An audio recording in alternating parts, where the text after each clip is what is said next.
Hi, everyone, and thank you for attending the Embedded AI for Nime Challenges and Opportunities workshop. I am Teresa Pelinsky, and we are at the Nime viewing party in London with some of my lab mates. Yeah, so I will quickly introduce the organizers, motivation, schedule, and how we will collectively take notes for the later discussion. So first of all, I wanted to say that the place where we can talk, send messages, you of course can use the Zoom chat. Adan is going to be monitoring the chat. You can also use the Slack channel. Please join it. We will share links and things there. If you're not in the Nime Slack yet, you can join using this link here. It's just like the program. There's a link there where you can join the Slack. So please do. So this workshop has been organized by 3 labs. Those labs are the Augmented Instruments Lab at Queen Mary University of London, of which I am part of, along with Franco Caspe, Adan Benito, and Andrew McPherson. Also the Intelligent Instruments Lab at the Iceland University of the Arts. These are Victor Shefferson, Jack Armitage, and Thor Magnusson.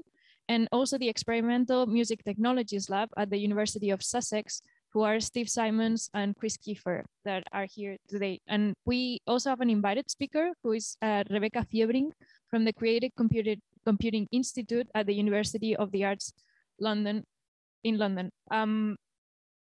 So I wanted to briefly talk about the motivation of this workshop. So we came together to organize this workshop because we found that we were all working in Embedded AI for Nime.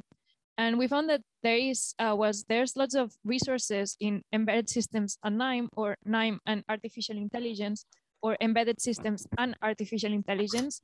At the area at which those 3 fields converge, there is no points to start from where to do new things or work to look at.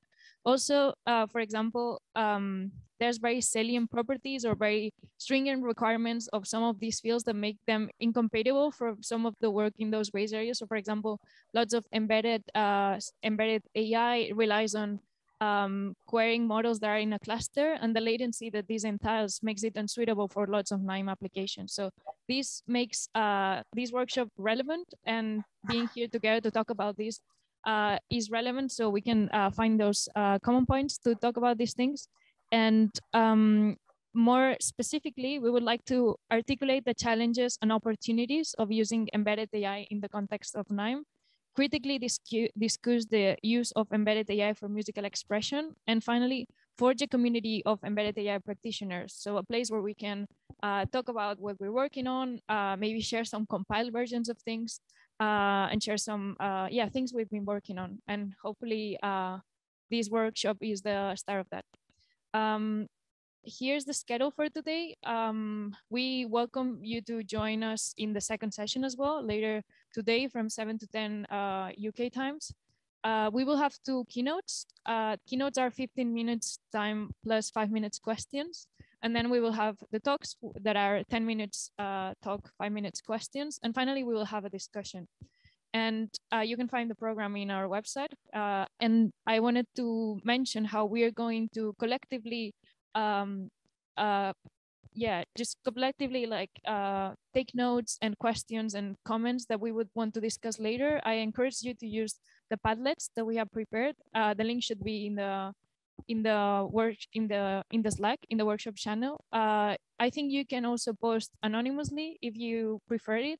It's a very simple system. It's like taking notes. There's notes where from other people that you can comment on, or you can add your own notes. We have proposed some things that will be cool to discuss later, but feel free to add whatever crosses your mind during the workshop so we can talk about it together later. So this is all that I wanted to say. I am going to now introduce Jack, who is going to give the first keynote. So Jack Armitage. Thank you. Hello, I'm just trying to share my screen.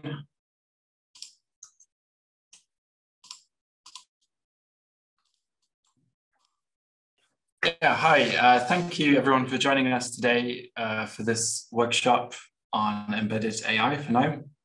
Just want to say thanks to everyone who responded to the call and to all of the other workshop organizers. I think this is a really exciting and interesting program. And also just want to say thanks for inviting me to give this introductory talk.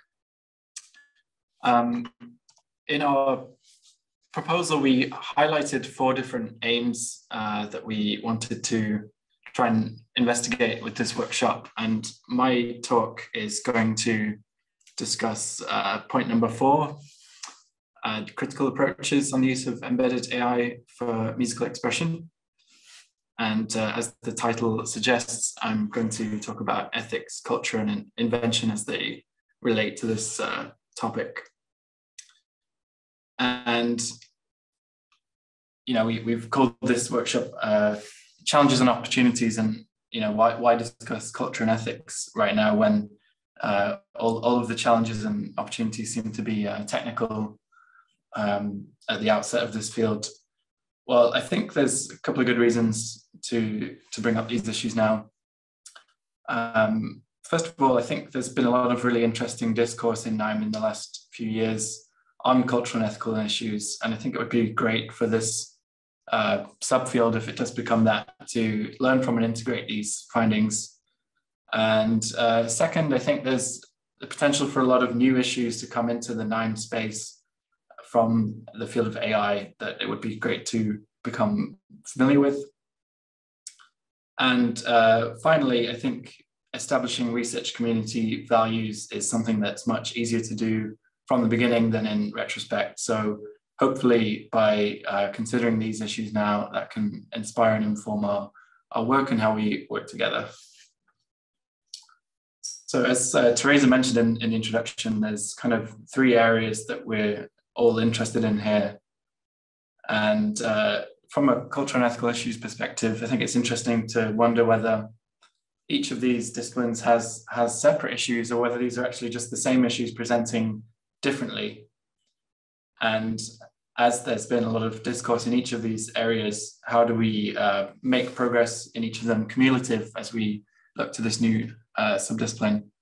And as I already mentioned, for Nime researchers, AI issues are perhaps less familiar at this point, but they're also rapidly developing, so there is a need for us to become more familiar. So I'm just going to discuss Nime and embedded systems from these perspectives before starting to talk about AI. So here are 5 papers from the most recent editions of Nime that address cultural and ethical issues in some way. And these are just a small sample, and there's actually many more in the proceedings that would be worthy of discussion as well. But I think these examples highlight some of the recent progress that we should be both proud of and referring to when we're pushing ahead with new research. So in 2018, Anna Jambo highlighted the relative stagnation in progress of increasing the gender balance of authors at Nime, and provided some critical insights as to why that might be happening and what could be done about it. In 2019, Park Wolf et al. Demonstrated how Nime design toolkits can allow music therapists and educators to dynamically support the diverse goals of children with disabilities.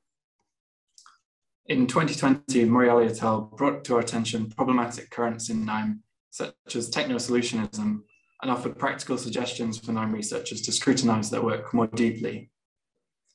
In 2021, Masso et al. Presented Nime's environmental policy statement and reviewed the Nime archives from an ecological perspective, providing much needed attention on this issue. And in 2022, as per this year's theme, Armitage et al. Offer some theoretical and practical considerations contributing to Nime's understanding of decolonial practices. And I would like to suggest that embedded AI for Nime research could use these works like these and others in the Nime proceedings as a foundation for figuring out our own critical approaches, and not leave these issues for later researchers to deal with. Oops, sorry. So in terms of embedded systems, if you look back to the earliest Nime editions, you'll find these systems around. They are crucial to how many Nimes function, and as such also require critical engagement. And I think these three examples do fall into that category. In 2013, Mellis et al. Demonstrated how reimagining the materiality of microcontrollers by integrating them with craft materials provides a more accessible pedagogical entry point for designers of interfaces. And this type of approach has been present over and over again through Nime, and I think it's had a really positive impact. In 2017, Morial et al. Reflected on the emergence of the Bella community, providing suggestions for others who are establishing their own community, which is quite insightful to note that new communities will come along, and as that's what's happening right now, here's some really helpful guidance, hopefully, that we can discuss. In 2018, Stuart et al. Highlighted the traditional exclusion of women in audio technology fields and reported on workshops that inspired more engagement from women. So again, we don't have to reinvent the wheel with a lot of these issues, and there's some great work that we can take inspiration from. So that brings us to artificial intelligence, and when it comes to ethical and cultural issues in AI, where do we begin? It's such a huge nebulous topic, and I personally don't claim to have any answers to offer at this point. However, I've just been starting to dig around over the last year, and these are a few articles that I would like to share that struck me as being relevant. And as I said, I'm just trying to find my own foothold here, and I would really love to hear your thoughts on these issues as well. So, Verheyen et al. 2022 just published this paper, The Values Encoded in Machine Learning Research. They provide an analysis of 100 highly cited machine learning papers from ICML and NeurIPS. These are two top conferences. And they're trying to search for the values that are encoded within them, looking for kind of justifications, why the research has been done, why it exists. And the most frequent justifications they found were relating to performance, generalization, quantitative evidence, efficiency, building on past work, and novelty. They also found that these works defined and applied their justifications with assumptions and implications that generally supported the centralization of power, and that this was also connected to a theme of increasingly close ties between these papers and tech companies and elite universities being the authors of these papers. So going into the results a bit more deeply, they found that 68% of the papers that they looked at didn't mention a societal need at all when trying to justify the research. And only 4% stated and rigorously justified how the research connected to a societal need. If we look at this data in a more detailed format, you can see on the x-axis the percentage of papers containing this value that they annotated for. And these are clearly quite technical values. And then when we go down to the bottom half of this table, where you have user rights and ethical principles, there's really not much to go on here. And I think this is really interesting and something that we really need to be careful about in our community, not repeating this type of trend. And in terms of the affiliation of authors, they present this graphic showing the increase of big tech authors from 13% in 2008 to 47% in 2018. And similar research by Ahmed and Wahed in 2020 has also hinted towards this compute divide in AI research, where large technology firms and elite universities have increased their participation since the rise of deep learning. And in particular, tech companies have increased publications where there's no academic partner or co-author, and they are primarily collaborating only with elite universities. And they highlight this divide where the mid and lower tier universities have been kind of crowded out of research, and increasingly few voices lead the mainstream research. And I think this is not something that we want to see happening in Nime, and something we'll have to kind of carefully consider so we don't lose the progress in diversifying Nime research. Another paper that I found quite interesting recently, Bomasani et al. 2021, Opportunities and Risks of Foundation Models. So a foundation model is a large-scale model which has been trained on broad data and is potentially adaptable to downstream tasks. So we've all probably seen models like DALL-E and GPT-3, where these models are being specialized into smaller domains. And the authors note that the scale of these models results in new emergent capabilities, and their effectiveness actually across so many tasks incentivizes homogenization, which introduces ethical issues of inequity, misuse, economic and environmental impact, and legal and ethical considerations too.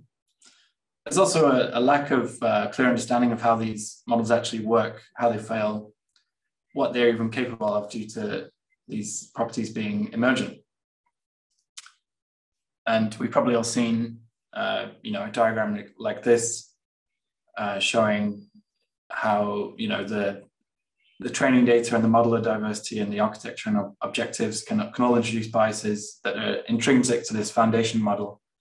But then when that becomes adapted based on smaller data sets from specific domains, this can present itself as extrinsic harms, representational biases, abuse, and so on.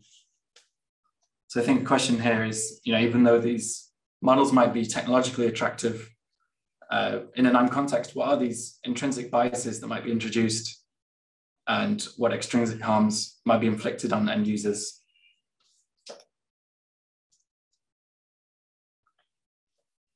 In the ISMIR conference, there was a paper by Mariale on ethical and political issues with AI and music creation, noting that the proliferation of AI and music creation tools is leading to an inevitable increase in the artistic surplus population and decrease in creative labor cost.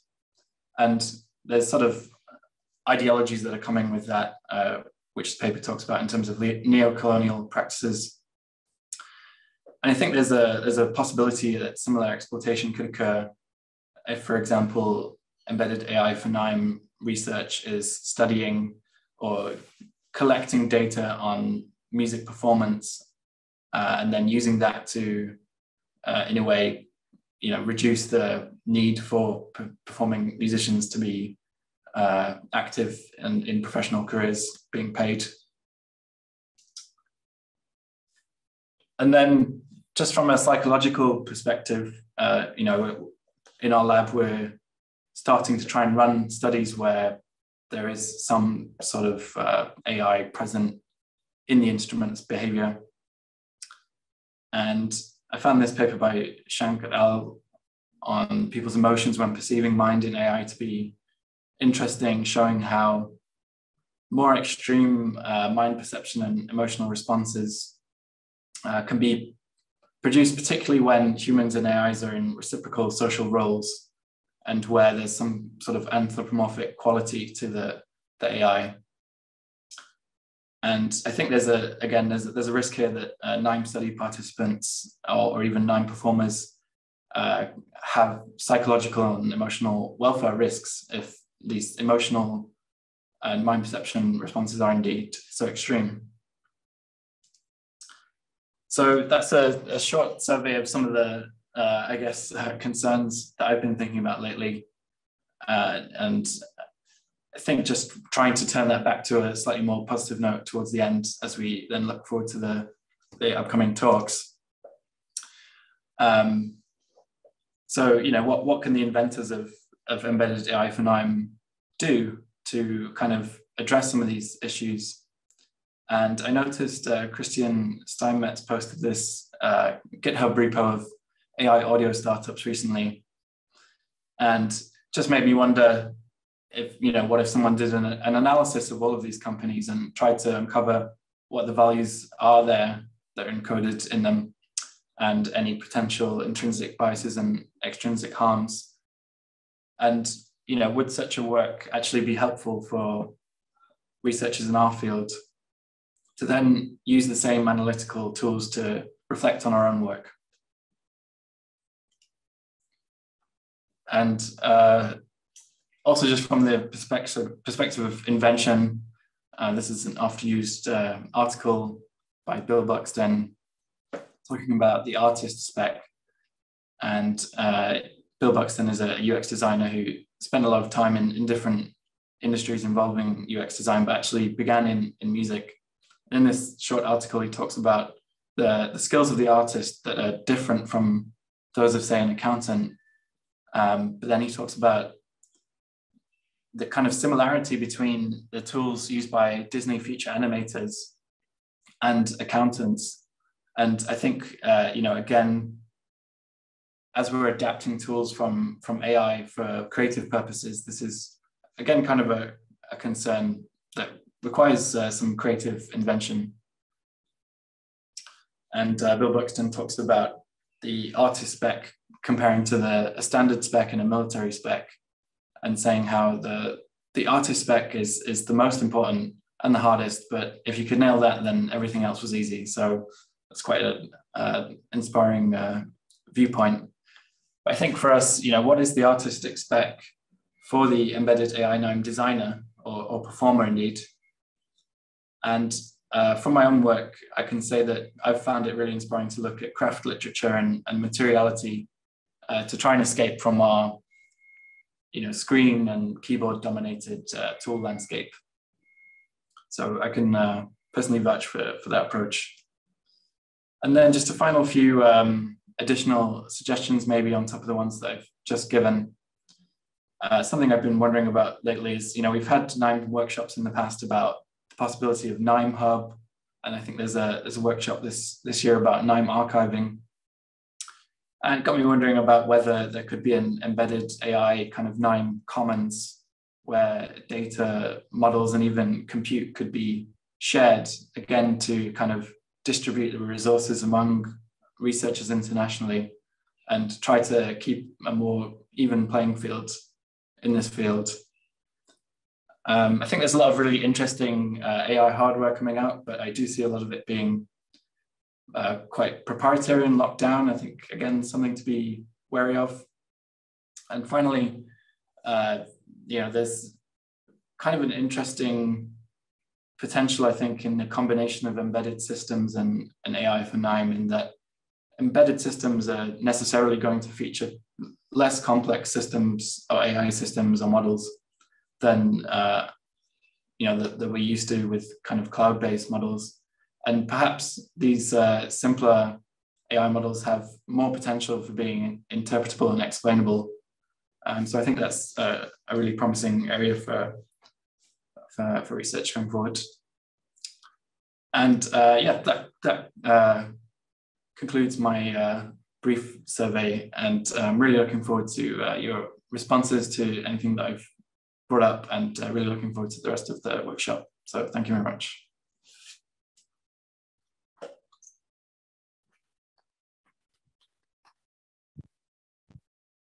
Oh, I wasn't pointing the mic, but people were clapping. Thank you very much, Jack. Yeah, anyone have any questions?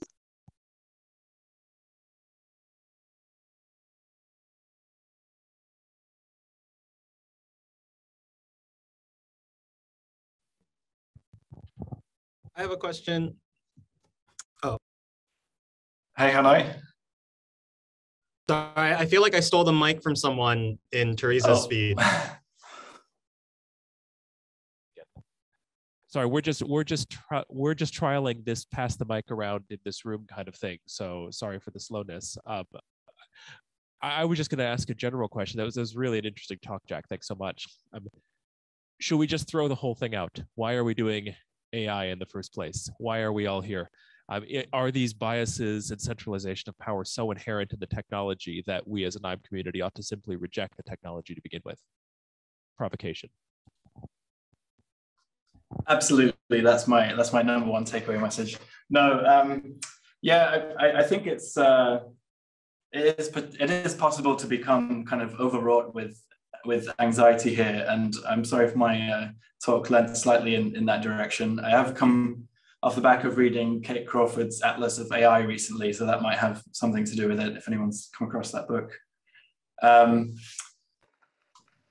But I guess the reason that I'm focusing on this a little bit now is because you're going to hear more about the fun stuff later. And I know that, you know, a lot of the works that we have in this program probably haven't had time to consider some of the stuff that I've mentioned. So I just kind of wanted to counterbalance things maybe slightly. But again, I hope I've not come across as too pessimistic here.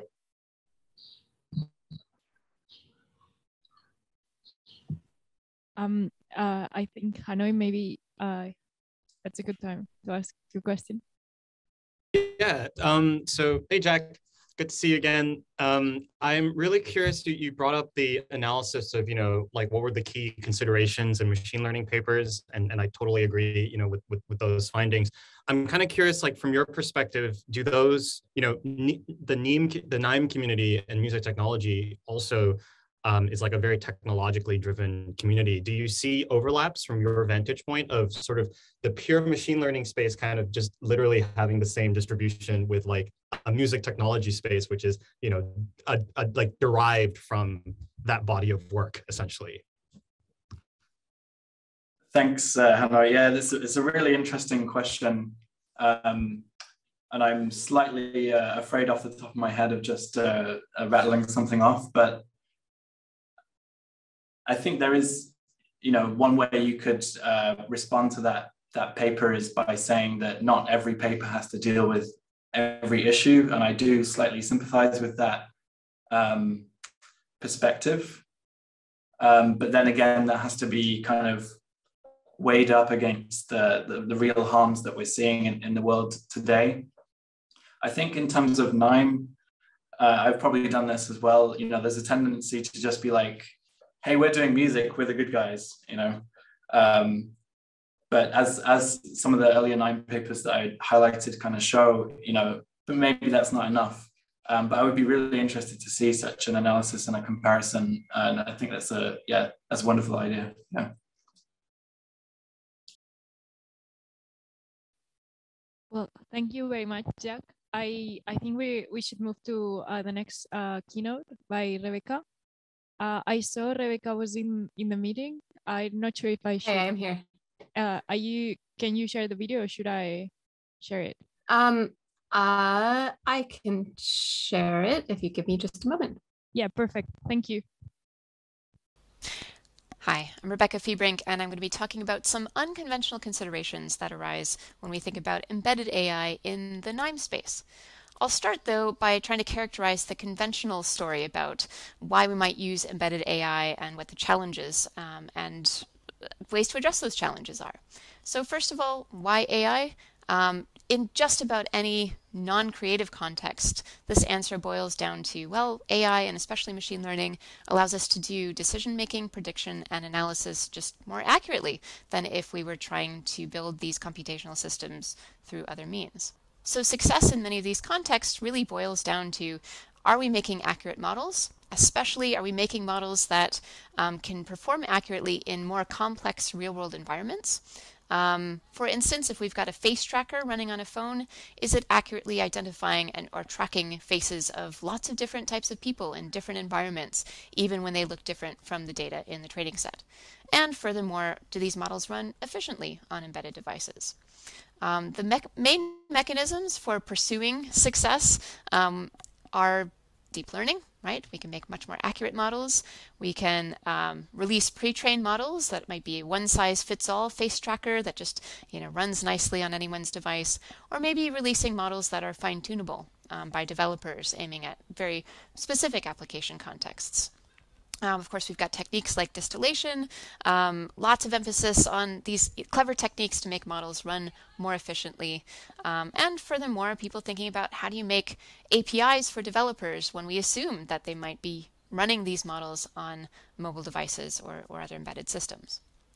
Now, we can ask these same questions when it comes to Nime, and I think we'll often get slightly different answers that depart from this conventional story, and I think that can inform our research agenda in meaningful ways.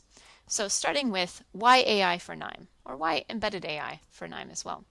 I have two answers to this. Number one is that machine learning simply enables the creation of new types of interactive systems. Of course, in Nime, we love this. Yes, we can do more accurate sensing and gesture recognition if we're working with sensors and trying to predict what is the person doing in front of a camera, or how is somebody interacting with a device. Machine learning can allow us to do this more accurately. Beyond this, though, AI can allow us to build more complex mappings to deal effectively with dozens or hundreds of channels of sensor or other data capturing what a performer is doing. And likewise, we might be able to control dozens or hundreds of sound synthesis parameters. We can just make new types of instruments that are more complicated than we could do with programming. Of course, modern machine learning techniques allow us to synthesize new sounds. And generative techniques provide us with new types of control paradigms. For instance, if we're able to generate sound by manipulating a vector in a latent space, this allows all sorts of cool stuff, higher level ways of interacting with sound and media. For instance, here on the screen you see Google's NSynth, where we could say, hey, I want a sound that's a hybrid of these two recordings, and maybe I even get a slider to slide between the two. But it's not just about enabling new types of interactive systems. It's also about facilitating new approaches to the design of these systems. Back when I started this work in around 2008, 2009, I began exploring with my collaborators what it might feel like to build a new machine learning-based instrument interactively by creating a really small training set, capturing how I might want to move and what kind of sound I might want to be generated in response to that movement, building a machine learning model that captured that relationship, playing with that model, exploring what it might do musically, and then iterating, right? Changing the training data to represent new ideas that I had about the instrument or to correct mistakes that the instrument was making. And this has, some really profound implications. First of all, if you're building instruments using this kind of process, it can often just be faster to build a prototype. It can be faster to refine a prototype by changing the training data as opposed to, say, debugging your code. One consequence of this is that you can explore more designs in the same amount of time. This approach enables you a more deeply embodied approach to the design process, which of course is super important if we're building instruments. Thinking more about modern generative machine learning techniques, of course, we can generate surprising yet potentially suitable new sounds or mappings or other types of instrument characteristics. And all of these techniques, supervised learning, generative machine learning, can potentially be more accessible to non-experts. If you can build a new instrument by providing examples of movements and sounds or examples of sounds that you might want to play, that's something that's accessible to basically anyone with the right interface. It doesn't require programming expertise or signal processing and so on. So what does success look like in AI for Nime or embedded AI for Nime in particular? Do we care about accuracy? Yeah, often we do. Sometimes we really do care about accuracy in the same way as everybody else talking about embedded AI systems. If we want to build an instrument that uses a face tracker and tracks somebody's face using a camera, we probably want this to work really accurately for lots of different people, lots of faces, lots of environments. However, some instruments we might build, that's not exactly what we're trying to do. Here on screen you see Jeff Snyder's Burl instrument, where a neural network is used to take as input values from sensors under the keys of this instrument and predict as output what pitch of note to play. Here we're not trying to accurately model every single player that might potentially pick up this instrument. We might just be trying to model the intentions of the designer. And of course, there's all sorts of other variations of this. We might have new instruments or interactive systems that fall in different places on this scale, from trying to accurately capture some real-world phenomena and generalize to new variants of that phenomena on one end, and on the other end, something that's really just meant to work for one person doing one thing. Efficiency and latency, of course, these are important. I'm not even going to talk about these, but what I want to emphasize as well is that there are many other things that we care about, many other things that determine whether an AI-based music system is going to be successful or useful. Things like, for instance, does it generate sound that I like to play? Is an instrument learnable, right? Is it something I can teach to somebody else? Is it comfortable to play? All sorts of things that have been written about in the Nime space for a long time now. All right, so given that success in this context is more than just about generalization, accuracy, and speed, I want to share some what I'm going to call unconventional considerations that arise when we think about how to make machine learning work well at Nime. And these are applicable to embedded AI systems in particular. So the first consideration I want to talk about is dataset size. Despite the huge focus in the rest of the machine learning community on trying to distill deep learning models and so on, I want to remind everybody that actually small data sets and really simple models might be just fine or even better for a lot of Nime applications. Some of the problems we want to model are really simple in mathematical data terms.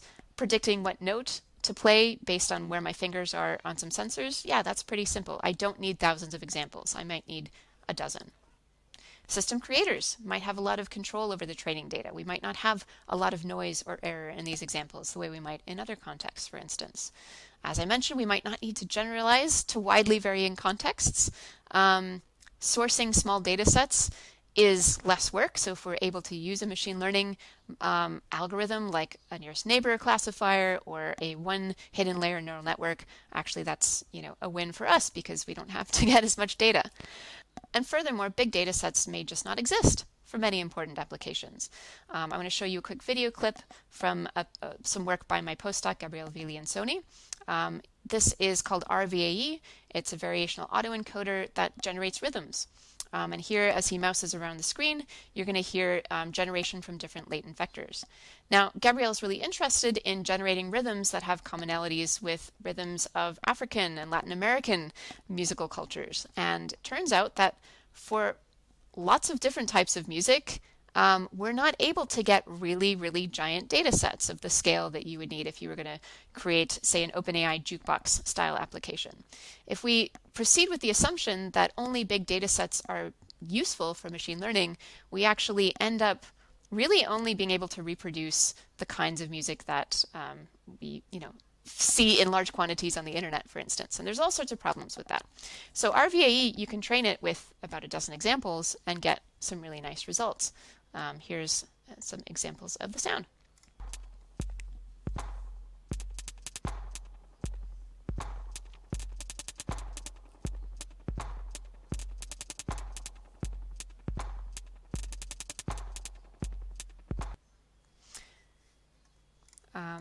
Gabriele and I have a recent paper with our colleague Phoenix Perry called A Small Data Mindset for Generative AI Creative Work, where we talk about this in more detail. So do go read it if you're interested.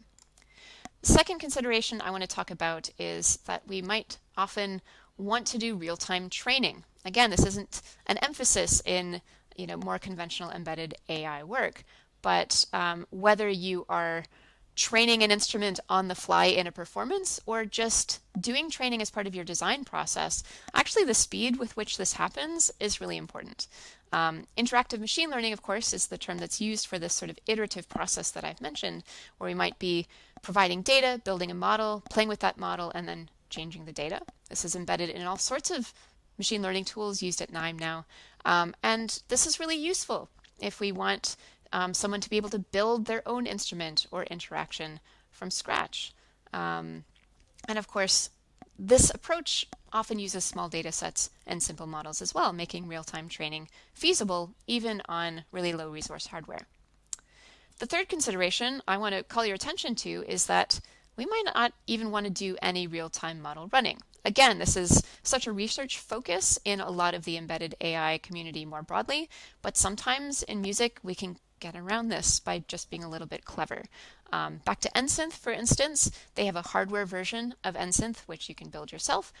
The sound synthesis used in NSynth is so computationally expensive, you can't even do it on real time on a really nice laptop. At least you couldn't the last time I checked. And so they actually pre-generate all the sounds. And when you're working with this device in real time, all it's doing is using a lookup table to play the sound. So yeah, we can do that sometimes in music. The fourth and final consideration I want to discuss is that user interfaces for managing machine learning data, training machine learning models, and debugging or adjusting machine learning models, these really, really matter, especially in the Nime space, right? If we're building a new instrument or building a new synthesis module, the choice of training data has a really huge impact on the model. potentially the biggest impact of any choice that you're going to make as a creator. So often, iterating on your design, saying, oh, I want this to work a little bit differently, this way or this way, that often means doing more training iteration. It might mean iterating on your choice of data, or maybe iterating on certain other machine learning choices.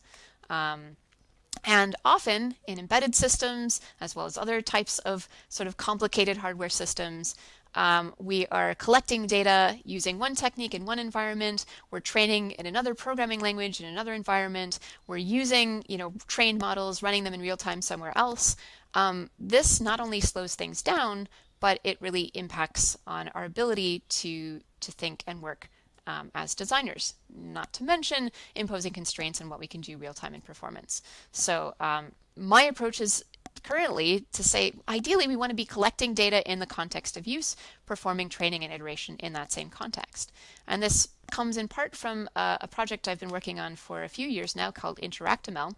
This is a collaboration with a bunch of VR researchers and VR designers who were really interested in doing Wekinator style interactive machine learning, but in VR. So you could build gestural controllers to interact with virtual environments. And for them, it was actually a huge hassle to do the training of machine learning outside VR, and then needing to put their headset on and take it off all the time in order to tweak their models. So one of the things we did in InteractML was make sure that there was an environment for doing the training and machine learning management that you could do in VR itself, so you didn't have to have that disruption. But it's not just about disruption, it's not just about efficiency, it's about the fact that the design of a user interface to allow people to build and iterate on machine learning models has huge consequences for all facets of usability, for how flexible something is, and how accessible it is to different types of people with different goals and backgrounds. I've got some screenshots here of just some different machine learning interfaces that have been used in music, and you'll be able to see really quickly these have different implications for who can use them and what they can do. So this is Wekinator here on screen. This is another tool that I've made called Sound Control, which is made for kids and teachers, and it bundles the sensors and the sound and the machine learning all in one interface, obviously hiding a lot more detail than Wekinator. This is Teachable Machine, which Google has made to try to teach anybody the basics of supervised machine learning. And this is a Jupyter Notebook. This is something I used with my students at the Creative Computing Institute a few weeks ago. Of course, each of these is going to encourage you to think about machine learning in very different ways. They're going to allow different types of experimentation. Big consequences here. So if you are building embedded AI systems, I want to encourage you to think about, what do your user interfaces look like, whether those are interfaces for you, for musicians using your instruments, for developers using your toolkits, and so on. All sorts of questions here related to interfaces about how constrained or flexible the machine learning is. What can you do in real time with the body, with sound, versus what do you have to go do somewhere else in a different context? How are you encouraging people to think about and engage with machine learning or not? What expertise and training do they need? How easily can they change and refine machine learning components, and so on? Okay, so with that in conclusion, I have a few thoughts for you. First of all, machine learning and AI in Nime, they look a little bit different than they do in more conventional contexts. We shouldn't forget that. I think we can and should use embedded AI for our own reasons and in our own ways. And because of this, I think Nime has a really important role to play in challenging the dominant narratives about what AI is good for and what work is needed to make it more broadly useful. So with that, thank you very much.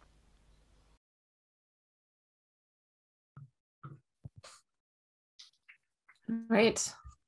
And I'm here live now if anyone wants to ask questions.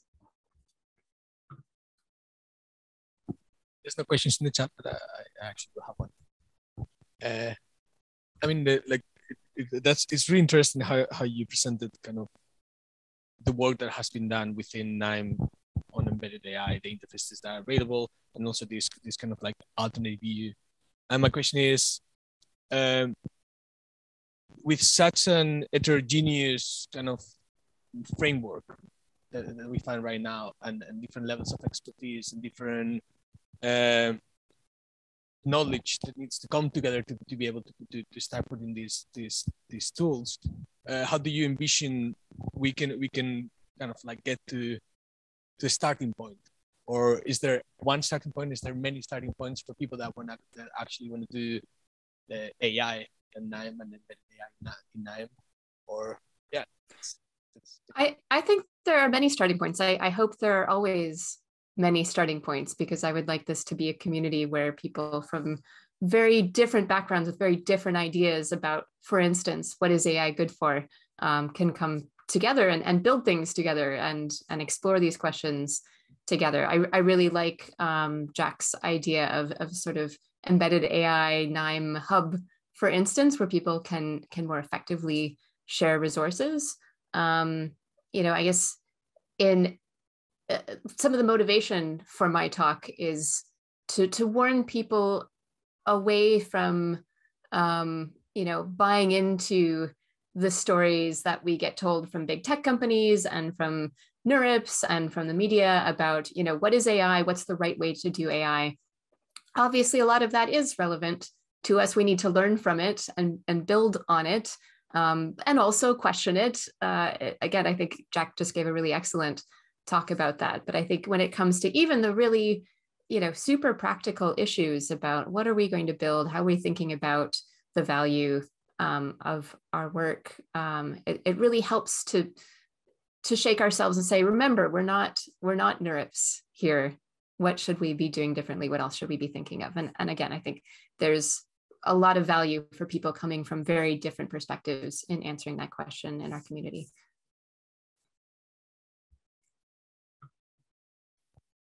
I think we got a question in the Zoom chat.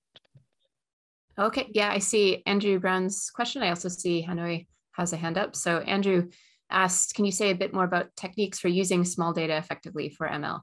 Yeah, I think, I'll put a link in Slack to the paper that Gabrielle and I just published on this.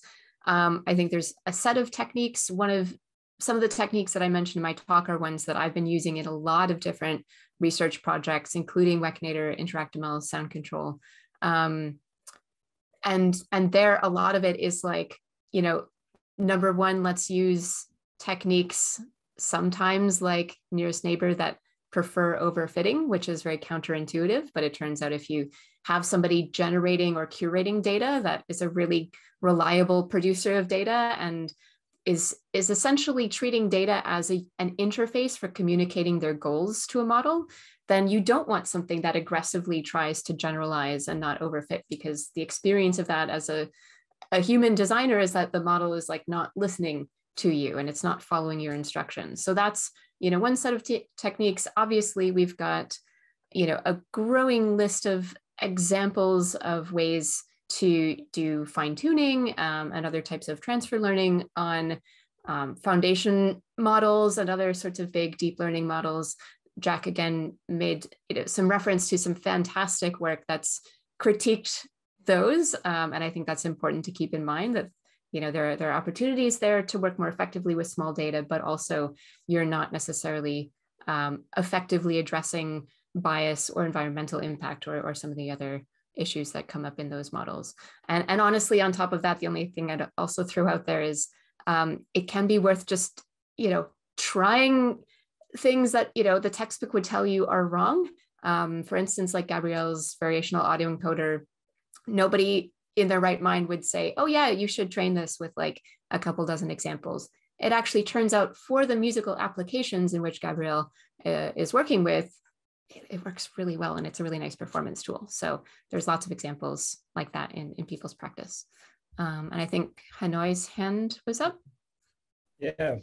Hi, Dr. Fiebrink. Thank you very much for your talk. And I'm a huge fan of your work. I actually, my first encounter with like neural networks was actually through Wekinator when I was in grad school. And I think I just wanted to I guess like completely resonate with the point that you were making about how when you're working in like the Nime space, things like accuracy and like all of these things no longer matter. You know, in Y Combinator, like neural networks are just used to do really awesome like regression, and you can use it to do all these amazing musical expressions that just don't matter in the AI space. And that made me think about when we were, you know, when I was working on DDSP, like the main thing that people loved was when we did like the tone transfer from like voice into a violin. But actually the violin is just, we literally just overfit the thing on a violin data set, which from a machine learning perspective, it's like, you just overfit on a data set. But I feel like from this perspective that you're sharing us today, that is actually precisely the kind of artistic expression that we want, and that like overfitting actually works to our advantage. So yeah, I just wanted to say that I really resonate with that message. Thanks for sharing that observation. Yeah, I mean, sometimes absolutely you don't want to overfit, but the number of beer in hand arguments I've had with people from DeepMind over this is substantial. Yeah. Do we have time for another question in the chat, or are we going to move on? I think we should probably move on, but I encourage you to reply to the questions on the chat or also on the Slack, or please also use the Padlets to write any things you might want to discuss later. And yeah, I think we should now start with the talks. Thanks again for all the people who submitted. And yeah, thank you, Rebecca, for your talk, for your excellent talk. Let's catch up later. Applause for the keynotes. Okay, then we're gonna move to the talks then. First talk is by Mark Hanslip, classification and neural audio synthesis on a Raspberry Pi. Mark, are you okay? Perfect. Hi, I'm Mark. I'm going to talk about how I got audio classification and sample generation working on a 32-bit Raspberry Pi. A little bit of background. I'm a saxophonist by trade. I've been active in improvised music and I guess contemporary jazz for about 20 years now. I'm also a final year PhD candidate at the University of York, and I'm researching creative applications of neural audio classification and synthesis. Before I get into the hardware and software side, I thought I'd talk about my practical use cases. So this diagram gives a kind of high-level overview of the sorts of interactive programs that I've made. Some of these programs involve spectrogram classification, so using a convolutional neural network to categorize incoming audio, and then have the decision be the basis of the next stage in the program. As I'm sure you can imagine, there are lots of other non-AI based filters like onset detection, loudness filtering, frequency analysis that you would expect in order to make this sort of program actually work.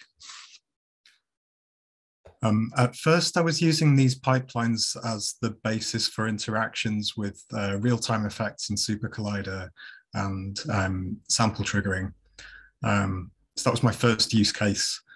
Further down the line, I wanted to make an interactive improvising partner using neural audio synthesis.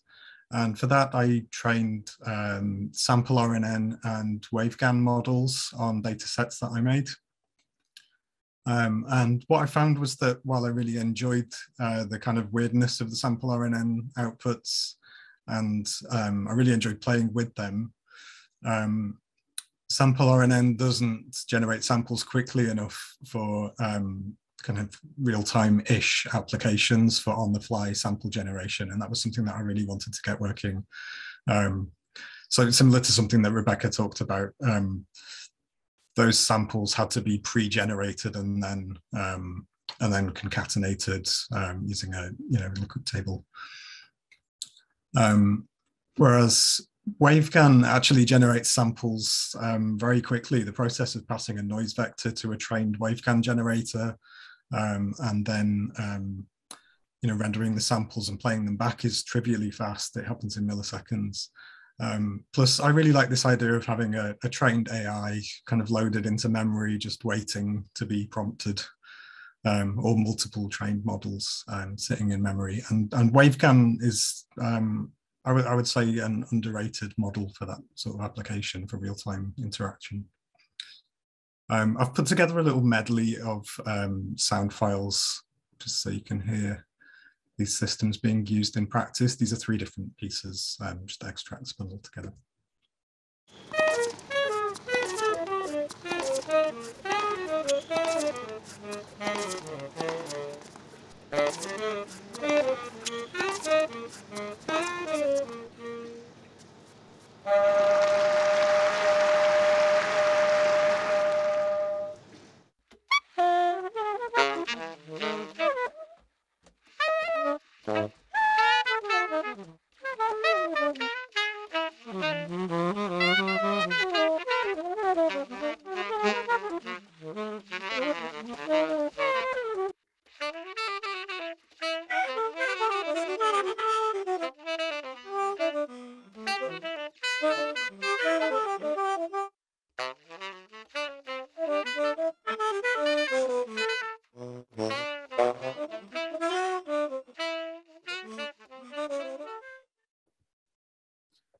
So getting these and other patches kind of performance ready-ish made me think how nice it would be just to have a small single purpose device that I could connect a microphone to and connect to an amplifier.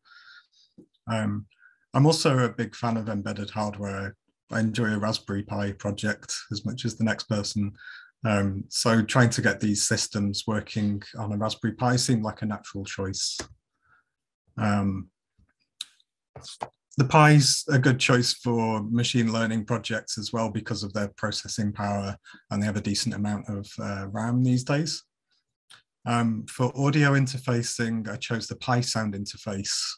I'll just pop a link to the Pi Sound in the chat. One sec. In case it's useful.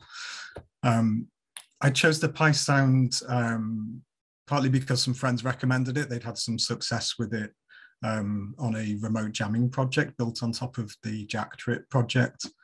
And it provides line in, line out, and level controls, just kind of things that you really need. Here's mine. It's blurring out. So it has quite a pleasing form factor. So that's the hardware side. Software, the classifier was written in PyTorch. I also have a PyTorch implementation of waveGAN that I adapted from a version that's up on GitHub. Ideally, in future, I'd be using the TensorFlow version, the author's version of waveGAN, just because it generates cleaner, slightly cleaner sounding samples. They're still quite noisy. But yeah, I find the TensorFlow version is a little better. There's the usual Python audio libraries, Labrosa for analysis and spectrogram generation, Soundfile for I/O, PyAudio for live audio streams. PyDub happens to have a convenient non-blocking playback method. And Parselmouth is a Python wrapper for the Pratt speech analyzer, which just happens to work really well on saxophone. For any real-time effects, like in the tennis example you heard, I'm using a Python wrapper for Super Collider that's emerged from a group in Argentina very recently. I know it's not the only attempt to wrap Super Collider in Python, but this one works really well for me. So the painful part, PySound software is only configured to run on a 32-bit headless operating system. That creates a challenge when you're trying to do machine learning on it, because PyTorch and TensorFlow are only officially supported on a 64-bit Raspberry Pi. So if you want this audio functionality, then there's a trade-off on the machine learning side. That made it necessary to find and compile community-provided versions from source, which takes some time. Also finding package combinations, in particular with Labrosa, which requires number for speed up, which in turn requires the LLVM compiler. That took a while. It was kind of painful. There's also, unrelated to the software, there's a hum on the PySounds line in, which I think might be caused by the GPIO pins on the Pi. It might also be a ground hum. I haven't figured it out yet. So that's the painful part. The good news is that works. All of the machine learning mechanisms in those programs do basically work. I can take an audio segment, I can convert it to spectrogram in the browser, pass it to a trained classifier, get a decision, pass a noise vector to a trained waveGAN model, which thankfully fits into the Pi's RAM, generate the samples, play them back. It all happens nice and fast. And for me, this is really nice because this template means that I can take Python projects that I've written on my laptop and port them to this single purpose device with very minimal refactor. I had to tweak a few things, but it's basically the same program. I've uploaded a setup guide to GitHub. I will put a link to that in the chat in case it's useful for other people.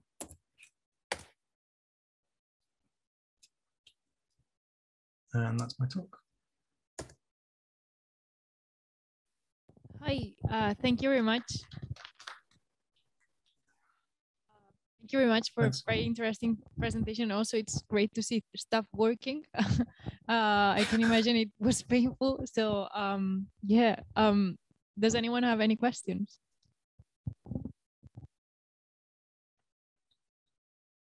Okay, we have a question here.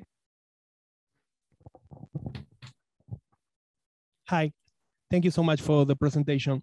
I was thinking maybe like, wouldn't it be great if we could have like a 64-bit driver for the Pi sound instead of compiling everything for 32-bit? Yes, it would. The designer is quite insistent on it's been raised before on the PySound forum, and he insists that 32-bit implementation helps with reducing overhead and latency issues, crucially. It's designed to be a low latency audio interface for the Raspberry Pi. So I'd be surprised if that changes. It might in future, who knows. But they're like a private sector company. Okay, so they have their way of doing things. Thank you. Thanks for the question. We have a raised hand from Domenico. Yeah, please go on. Yes, thank you. Yeah, I wanted to ask if you talk about also trying out TensorFlow, and I was wondering if you have tried out TensorFlow Lite or the Lite versions of, and if your kind of models, these kind of models can also run if they're supported in TensorFlow Lite. Thanks.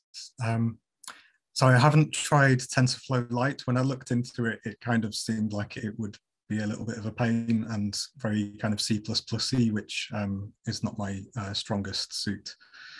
I think these models can run in TensorFlow Lite. And I know that you can compile a trained PyTorch waveGAN generator down to libtorch, which is kind of the PyTorch equivalent of TensorFlow Lite. Without too much trouble, a colleague at York has done that. So it's definitely possible to run this kind of a pipeline in more of a C++ type environment. Oh, great. We did that just with different models. So I was wondering if those kind of models can run. Yeah, interesting. Thanks. My intention was more that, you know, if someone only has the bandwidth to learn Python, like for me, that's been the case because, you know, I'm more of a musician really. Yeah, my intention was to try and get these Python projects working on the Raspberry Pi without needing to engage in more of the low level side. Thanks. Well, thank you for all the questions and for the excellent talk. We are going to move to the next talk. I again encourage you to write further questions on the chat or on Slack. So now we have the Neuralacoustics project by Zappi and Tatar. Sorry if I mispronounce. So please, yeah, please start. Thank you. Hi, everyone. Thanks, Teresa. Actually, your names are good. So I'm going to share my screen.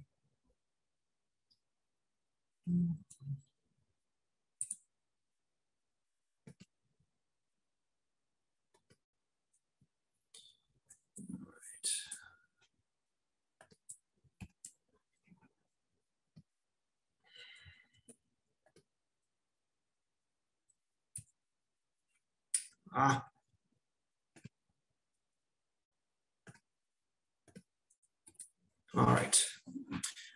So I'm going to start by talking a little bit about numerical modeling synthesis, which is a physical modeling technique that allows for the simulation of wave propagation, hence the acoustics of objects, surfaces.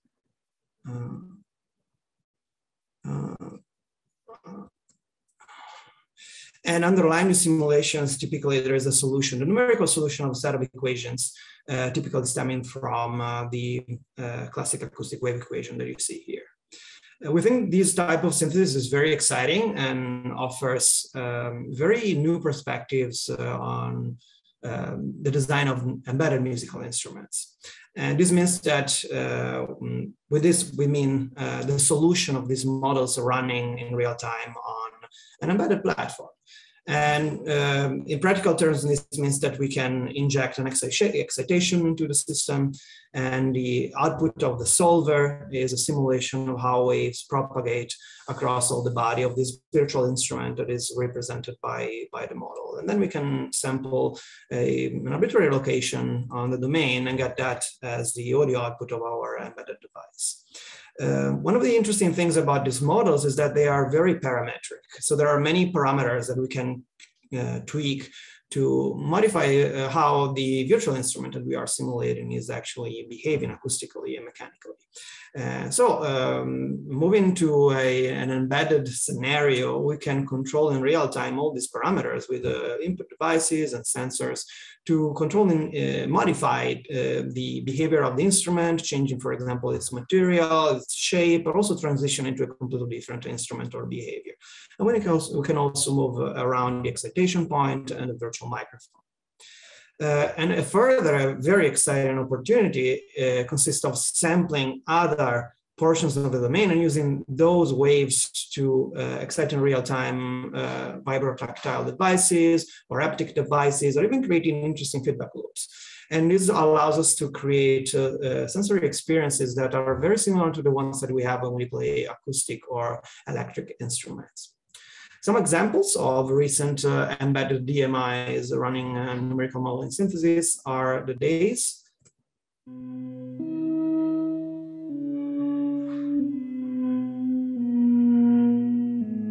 This instrument was presented at Nime in 2020. It embeds and runs a nonlinear model of a bow string. And with the left hand, the musician can control how the string vibrates. I can also physically perceive the vibrations. And on the right side, we have the half fizzler presented again at Nime in 2019. In this case, the instrument simulates a wind instrument, and it uses a physical exciter to bridge the gap between excitation and propagation within the bore.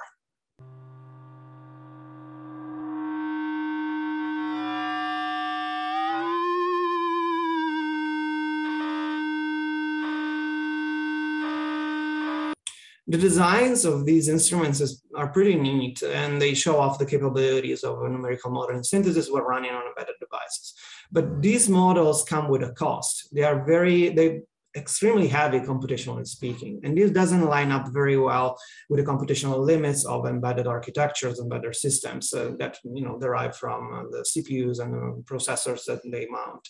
They cannot compare with modern CPUs or computational power even of GPUs that are very often used to run numerical models nowadays. Some examples of more advanced numerical modeling synthesis instruments are, for example, the derailleur, which was designed by Webb and Bilbao in 2015 and allows for a combination of several nonlinear one-dimensional models together to create very, very interesting sounds. Another example is the Hyper Drumhead from 2017 that runs a very massive two-dimensional domain and provides real-time feedback, visual feedback.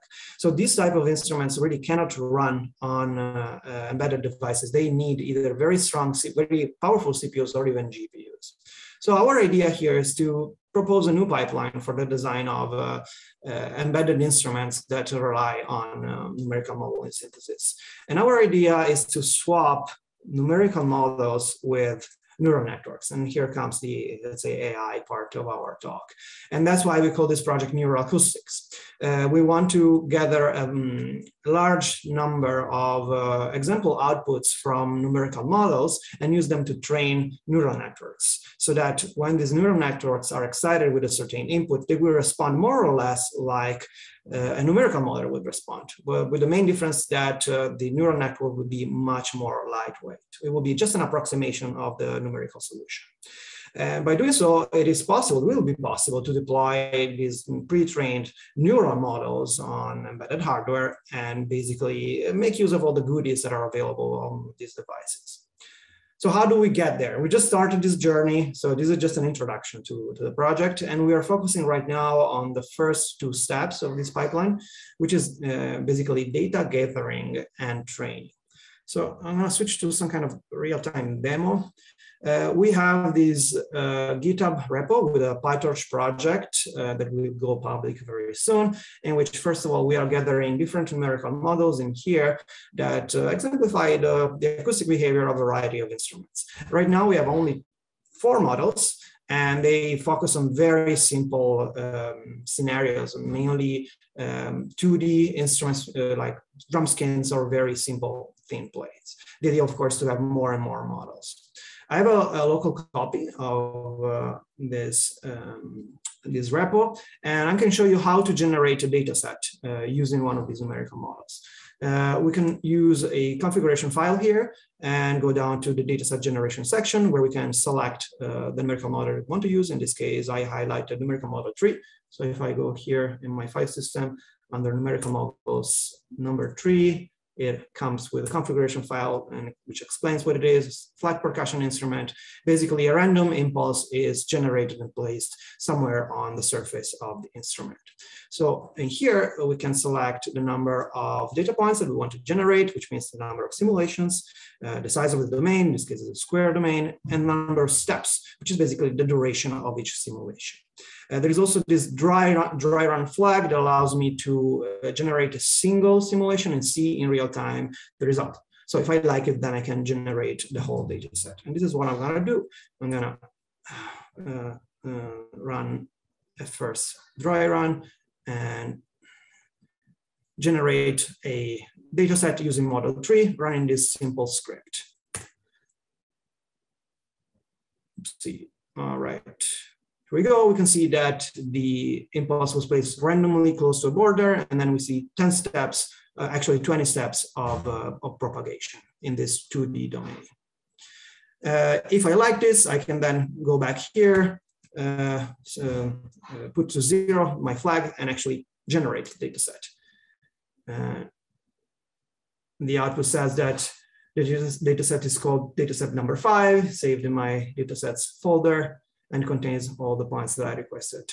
So I can go here under datasets and see what I created. Then once we have datasets generated, we can use them to train a neural network or a neural model that is supposed to approximate to the numerical model.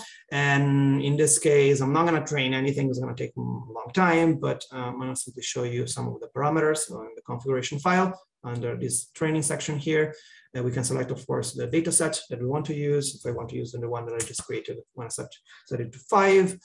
Here is the training set size and test set size, which is basically, test set is basically a validation size.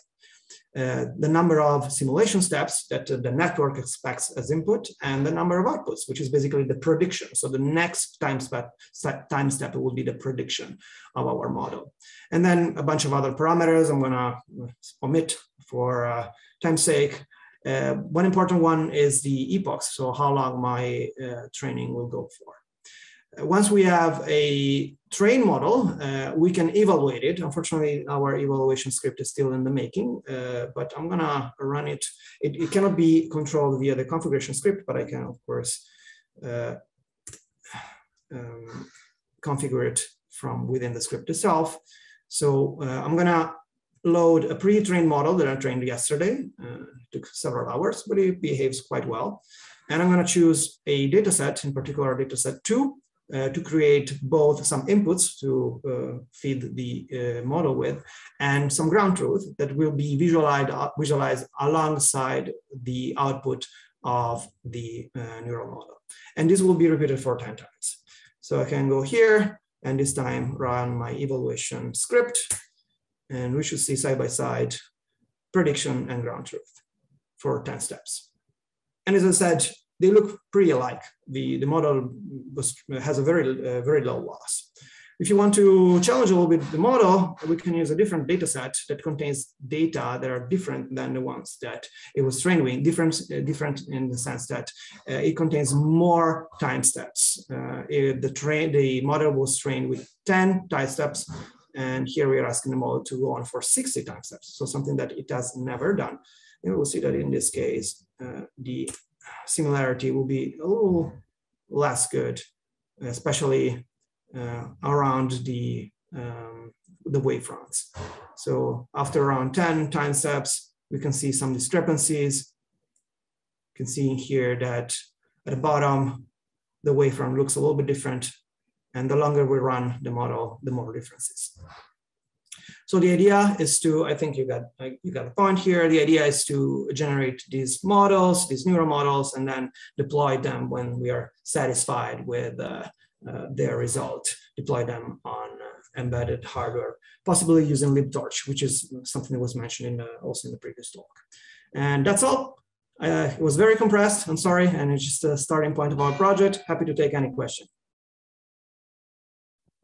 Thank you very much. Do we have any questions?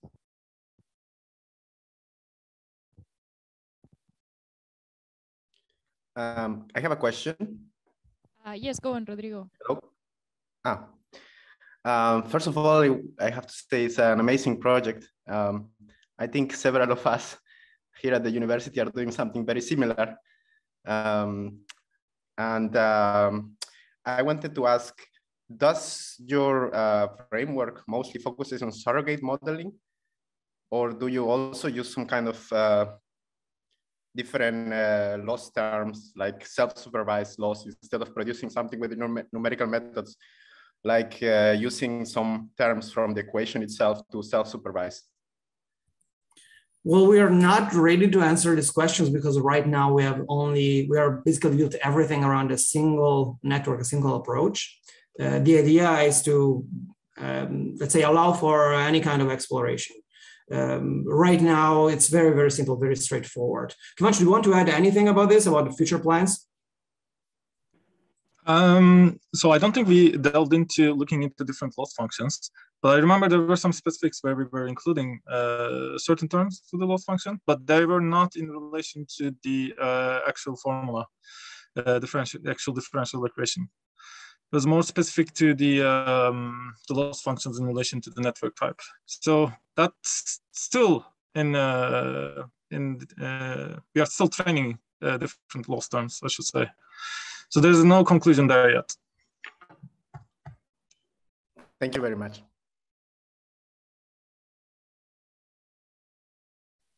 Yes, I have one question too. Thank you for the presentation. So, like, as I understand, you are using a data fidelity term in the loss function, so that, like, the network complies with the data set that you are training the network with. So my question is, can you talk a little bit about what kind of generalization possibilities you have with this approach? Have you explored a little bit, or you are just learning the wave equation at a particular excitation point in the grid? So we are aiming for a generalization, of course. Right now we are randomizing the type of excitation. We're still not sure how to proceed though. So we are running this very preliminary test to see how, just by modifying this parameter in the dataset generation, how it affects the training. The idea is to find a way to generalize. But again, it was a lot of work just to create something that can automatically generate a training set and generate and train a model with that. So have everything parameterized. So that's, let's say, the step of the development stage of the project. So very, very far behind, I'd say. No, yes, of course, no, but it's a great project. Thank you so much for sharing.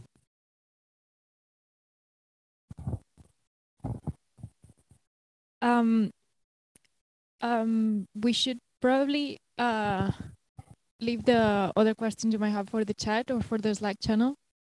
we have now the talk from Domenico, Embedded Real-Time Expressive Guitar Technique Recognition. Domenico, are you ready? Yeah, okay. And okay, hi everyone, my name is Domenico Stefani. I'm from the Creative, Intelligent and Multisensory Interaction Laboratory in University of Trento, Italy. And I'm going to present the progress of our research group in embedded real-time expressive guitar technique recognition. Now, expressive techniques are the subtle changes in the way that a musician plays an instrument, and these have an effect on the sound of the instrument itself. On the guitar, particularly, these are integral to any kind of performance, where players often mute strings with their palm, play harmonics, bend strings, or even play the body of the guitar percussively in the case of the acoustic guitar. Why then researching automatic recognition of these techniques? Well, we thought initially the idea was thinking about the rather old idea or concept of guitar synthesizers from the end of the 70s, which was a groundbreaking invention. And this allowed basically to use the guitar effectively as an interface to play completely new sounds that are not proper of the guitar. And while this technology was improved throughout the years, and many of these actually failed, but those that were improved actually remained systems that only track the pitch and temporal evolution of the notes on the guitar. So they mainly failed to capture the wide range of expressiveness given by most playing techniques. This is why we also see these instruments coupled with these big synthesizer interfaces with knobs, sliders, that requires the musician to detach their hand from the guitar interface. However, what if we could transfer this expressiveness directly from the guitar player to the synthetic sound? Also, going away from the concept of guitar synthesizer, we can also capture this expressiveness, but also use it to control completely different systems, not only audio, but maybe video synthesis or stage effects, lighting, and more. And this is also why we are investigating the possibility of doing this in real time and in an embedded way. Obviously, real time is needed since these are systems that we envision for performances. But also embedded is really nice because it allows us to have something that becomes a self-contained instrument, actually a self-contained smart musical instrument, since we embed some kind of intelligence that makes into the instrument, that makes the instruments able to understand which techniques, which expressive technique the guitar player is using, and then we can repurpose this information.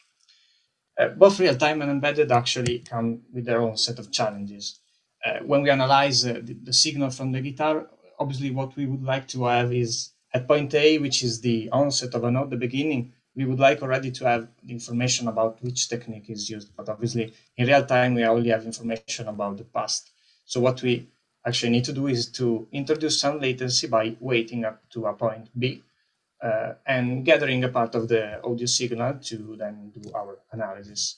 And this is where the first trade-offs come into play, because we can also decide to wait up to a point C, a later point where we obviously increase the latency with which, defined as the delay between the onset and our results.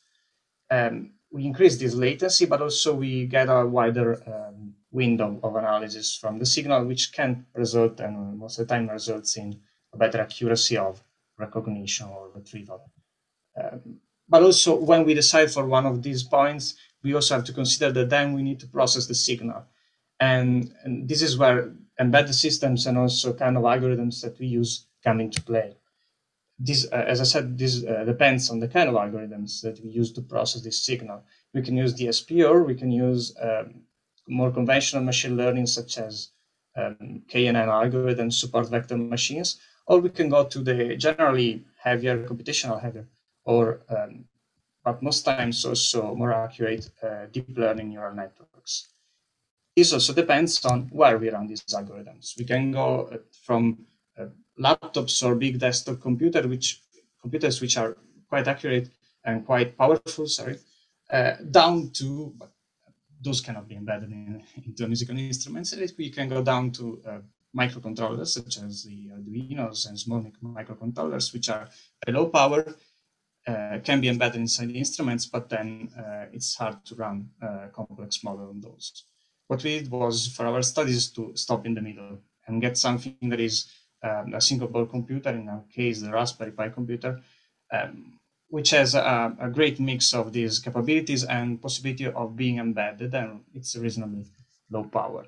And we went for with additional hardware for high quality, high resolution, and low latency input and output of audio, and also with a real-time operating system for audio, which is the ELK Audio OS. On the first study that presented towards this goal of expressive technical recognition, it was towards the recognition of percussive techniques on the acoustic guitar. And we went for what is a separate pipeline approach. This is quite simple, but it goes against the end-to-end concepts of the modern deep learning, and consists in dividing this classification pipeline into different steps. We have first the detection of onsets in the audio signal, then we separate from the extraction of features from the signal, and then the classification through deep learning neural network. And the network that we embedded inside this kind of embedded device using TensorFlow Lite in this case. And we do this for a couple of reasons. We can divide it to have something, for example, the onset detector that needs to run at any time. We can have it run in a hard real-time context at audio rate, for example. So we can have very quick audio rate. We can also do, in the same device, we can do audio synthesis. So we can have this rate be very high. And only run the other parts of the pipeline, so the extraction of features and the classification, only when we find an onset. So this allows us to have these multiple capabilities instead of an end-to-end approach. And in this paper that I referenced here, we discussed a lot of these challenges and also presented an approach to classification of these percussive techniques on the acoustic guitar.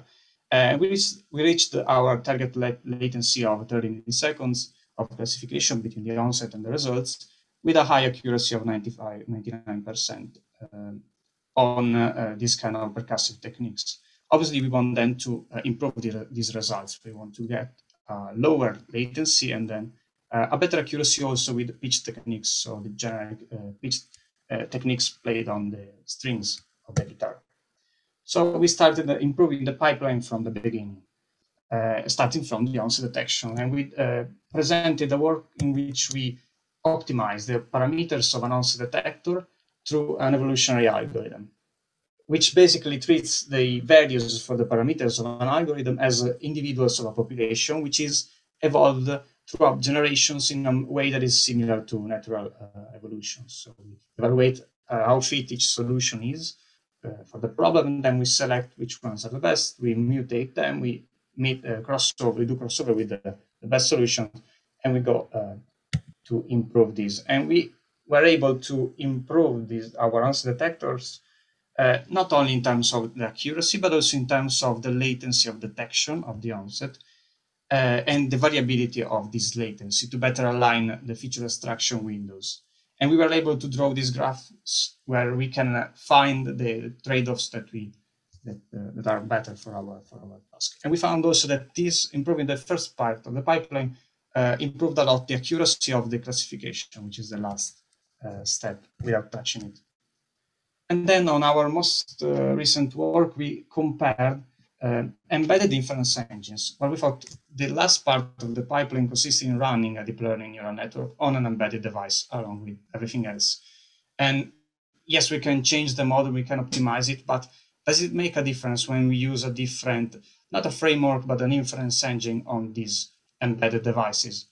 There's a lot of confusion around these inference engines for real-time audio. A lot of people went ahead and implemented their own very specialized solutions, doing again matrix multiplication to run as simple, for example, neural network on an embedded device. But there are also generic ones. There's a solution from TensorFlow, which is TensorFlow Lite. There is Torch or PyTorch with the use of Torch script. There is NNX from Microsoft. And there are also less specialized solutions among the specialized solutions, such as the RT Neural library. And the idea was, can we use these general inference engines for real-time audio? Are they going to allocate memory? Are they going to do something that breaks our real-time constraints? And what we found in comparing this is that actually this can be used for real-time audio. there is really no need for specialized solutions in most cases. And also, starting from a model trained with different frameworks, these can be converted to each engine format. We started from TensorFlow and converted a trained model to each of these different engines. So that is not a problem where you start from.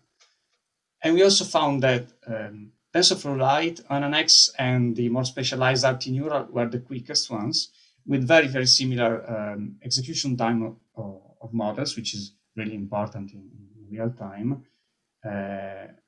While Torch with TorchScript was one that was considerably slower than the others. And we also found that the more specialized solution, RT-Neural, is extremely lightweight in terms of memory requirements, but it also supports a limited set of neural operators, types of layers or types of activations. So it's really a library that strives for minimalism. It's great if your model is supported by that, and I think in that occasion you should use it. Otherwise, it can be a problem. And finally, we found that there is a great plus when using more generic inference engines, which is that, for example, TensorFlow Lite and NNX were the most well-documented and easy to use libraries. No need to modify code or to check something and modify something that doesn't work. Funny enough, PyTorch was actually one of the worst, with the worst documentation. But it was really quite hard, as Mark probably said before, to get it working, even if this was a 64-bit system. So this was a quick rundown of our progress in this. I will leave some references to the papers that are presented here. Some of these will be published, I think, in a couple of months, but I think I can send you the final versions if you're interested to. And that's it. That's it. Thanks.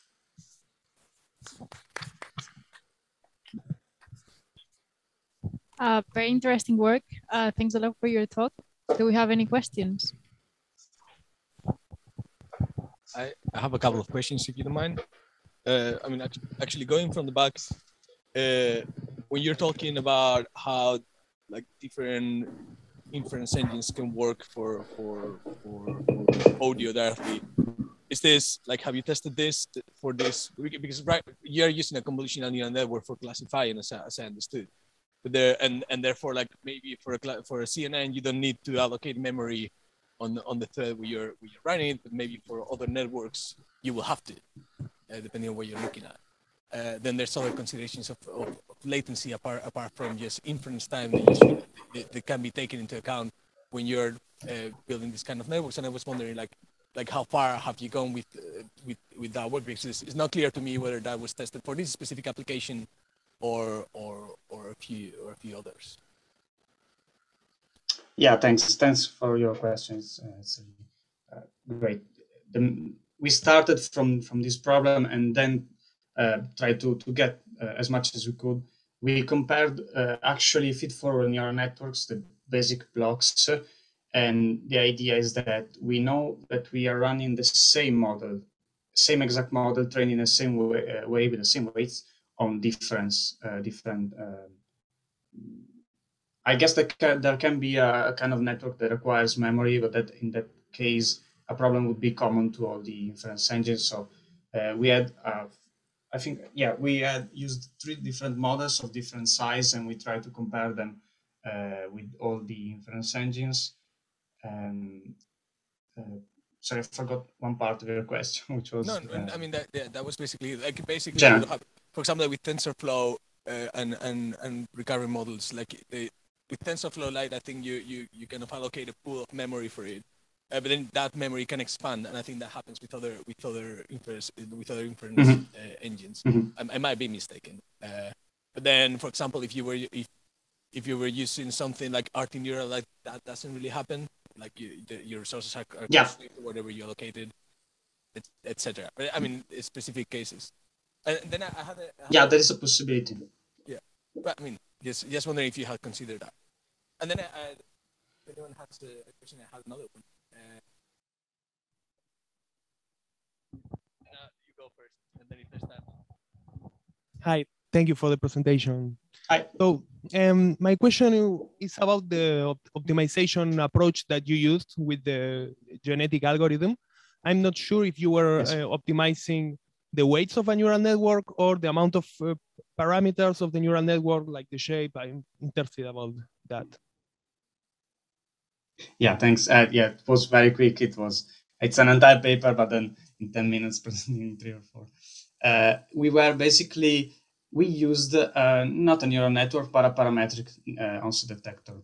We started from Obio, which is quite popular, which contains most of the parametric onset detectors based on an onset detection function, and then a big picking stage with dynamic thresholds. So basically, the parameters there are the type of function, many kind of function that were improved throughout the years, the thresholds, silence threshold, the dynamic threshold. So we are taking these 5 or 5 or 6 parameters, and then obviously we can have very different values, and each solution in our population consists of 5 or 6 values, which are the assignations. And the great part, I think, is improving, striving not only for a single objective accuracy optimization, but also for the reduction of latency and the variability of latency, which was quite great. Do you think the results can be affected by the gain, the input gain that you put in the guitar, or the type of guitar, or the type of mic that you have? Yes, that is very possible, especially for the silence threshold, I think. So what we did was, for all these studies, we recorded a new data set that we made available as free as soon, I think. And the idea is that we measured it. We recorded different guitars and different gains with different guitar players. So the idea is then trying to generalize. Obviously, a neural network will be better. We are finding that, I think in the last years, that neural networks are better at doing onset detection and also classification on end-to-end. But then we have a trade-off between the entire accuracy and the latency. If we have 30 or 40 milliseconds, even if we go down to 20 milliseconds for an entire end-to-end network, but then we need to run it at each audio block, we need to have very high latency for the process. Yeah, I understand. No, it's great that you can actually run this onset detector in hard real time. It's great. Yeah. Thank you so much. Yeah, also, the neural network would run in hard real time. Given the comparison that we did, we found that also the other type runs in hard real time. Okay. Thank you. Thank you very much for the questions and for the talk. Again, any other questions, you can put them on Zoom or Slack, and the authors, the speakers will reply to them, I'm sure. So we're going to move to the next talk. That's DDSP, Here, There, and Everywhere by Hanoi. I think he's ready. Okay, cool. Well, hi, everyone. My name is Hanoi, and I'm going to be here talking about DDSP, Here, There, and Everywhere. And today I'm actually representing sort of my own project, which is the Yaboy Hanoi project. But outside of this project, I'm an ex-AI resident at Google Brain, where I work with the Magenta team. And then I'm also currently a senior music AI research scientist at TikTok. But the work that I wanted to talk to you about today, and the particular focus, which really tries to zone in on the decolonization of like music AI, comes from my own project, which is called the Yaboy Hanoi project. And it's just sort of like a play on the words creative technologist. I like to call myself a cultural technologist in this domain. And so the opinions in this presentation are my own, and it really resonates with some of the things that Jack and Dr. Fiebrink were talking about in terms of the dichotomy between, big tech and also the things that we can do as like musicians.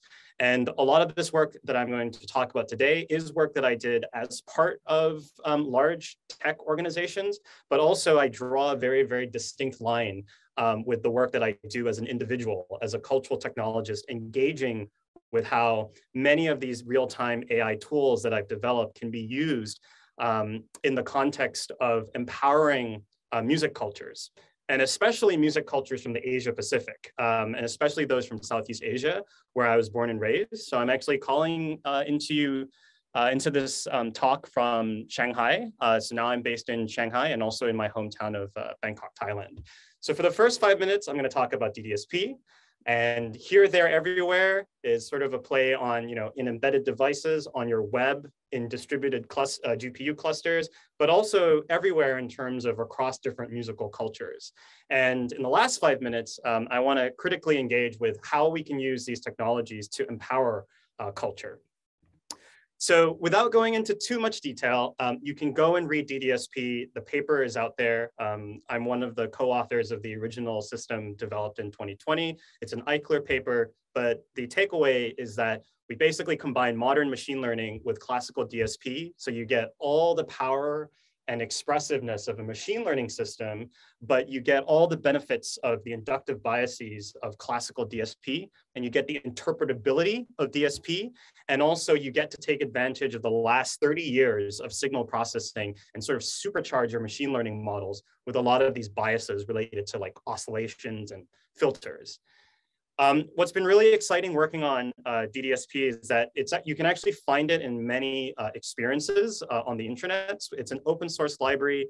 It's a Colab notebook, but it's also powering a lot of very fun projects like Tone Transfer, Paint with Music, and Sounds of India. And so when we worked on open sourcing the library, we first put it as a Colab notebook, right? And some of our previous speakers have talked about the unique challenges of making things real-time and embedded. If you're working on a Colab notebook, you have access to a GPU cluster. But if you're trying to move things on device, you now have to make sure that it works without a GPU cluster. And so when we were designing things like Tone Transfer and putting it into the web, we had to think about compressing these models and training very, very small models that would actually load and actually could run execution on a modern Chrome browser. And the team at Google that I was working with, we ended up actually making our own like custom version of TensorFlow.js just to run this project and take advantage of things like Chrome GPU acceleration on desktop browsers to run some of these models. We also use this technology to power a project that I helped lead called the Sounds of India project, where we trained machine learning models on classical instruments from India. And for Indian Independence Day, people could sing the national anthem and actually hear what they sang, transformed into different Indian classical musical instruments. What was really challenging here is we actually didn't have the same kind of GPU acceleration that we could take advantage of in desktop. And so we further needed to distill a lot of these models to make them even smaller and really, really push them to the limits of how small they could get so that they could run on your average mobile browser. And remember that this is what Google would call an NBU market, or next billion users, where a lot of the phones are actually low-powered devices, low-powered Android devices, not necessarily the newest, flashiest of iPhones. So what was really exciting here was, we used the web to get onto mobile devices, but as one of the reviewers of my submission rightly said, getting a browser onto a device is kind of like a cheat kind of hack way of doing it. So one of the things that I've been working on after that was actually getting all of this running real time on device. And so you can see some of this technology actually running as a filter that you can, if any of you are using TikTok, you can actually go and use this filter right now. Boo. Boo.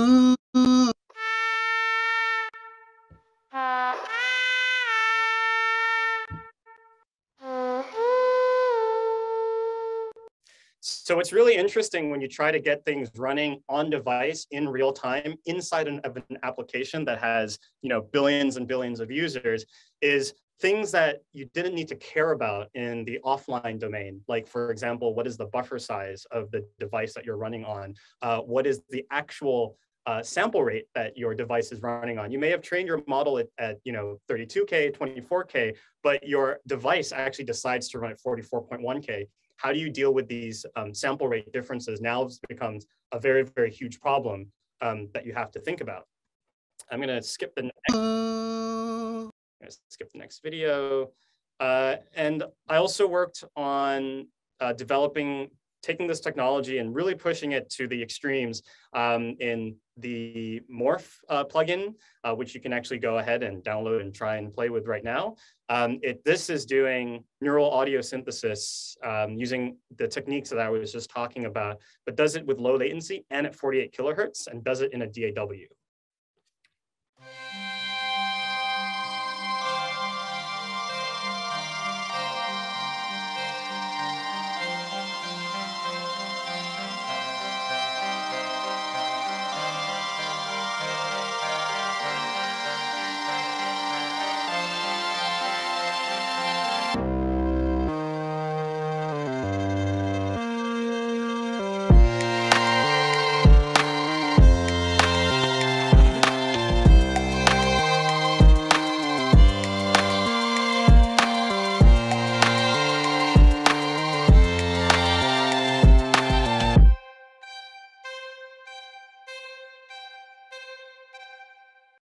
All right, so we're running low on time, but some of the things that you have to worry about now when you have a software that you're distributing that uses this new technology is things like productionized testing also becomes a really big thing. So how do you actually write tests to make sure that your system is doing what you think it is, so that when you're issuing updates and things like that, you know you're not breaking a system that a lot of musicians are actually dependent on. And that's also another, I feel like, a very, very interesting challenge of trying to move machine learning off of just research on a GitHub, but actually putting it into a product that musicians use and depend on.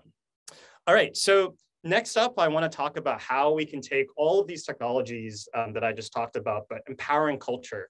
And one thing that I like to talk about is moving away from talking about Western and non-Western, but really thinking about this in terms of the cultural majority and the cultural minority, because I feel like these definitions are constantly changing.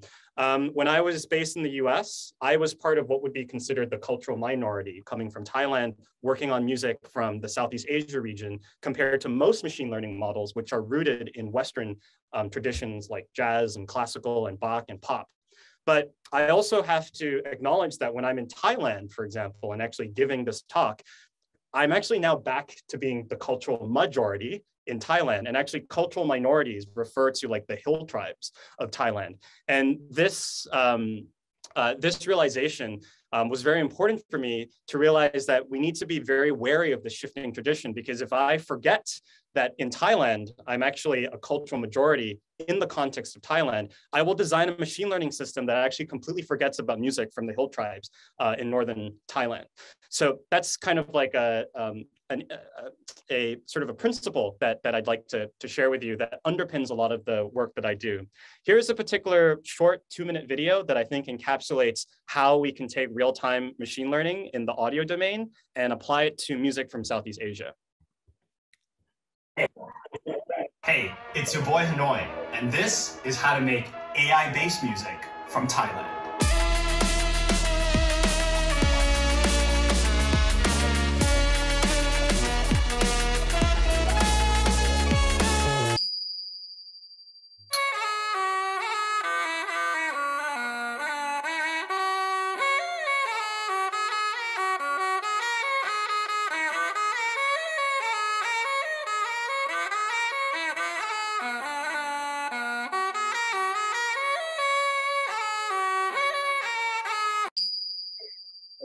Instead of using symbolic AI to model music as notes, we can use audio AI to model music as frequencies. Audio AI can precisely analyze melodies from the beat in hertz.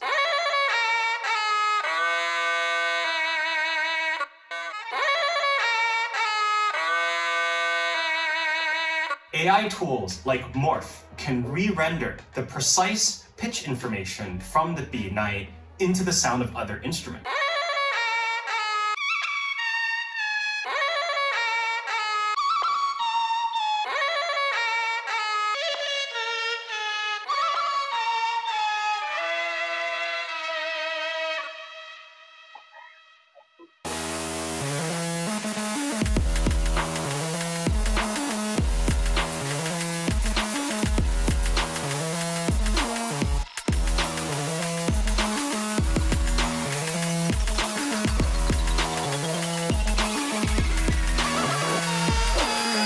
Cast your vote for the AI Song Contest between June 16th and 30th. And remember to follow your boy Hanoi for content on music, technology, and culture from Southeast Asia. See you next time.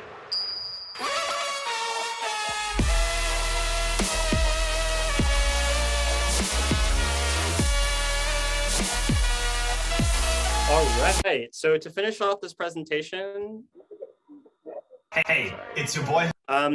One of the reviewers asked me to just have a few comments on how does a person get started in, trying to develop AI tools for the cultural minority, and trying to design systems that don't just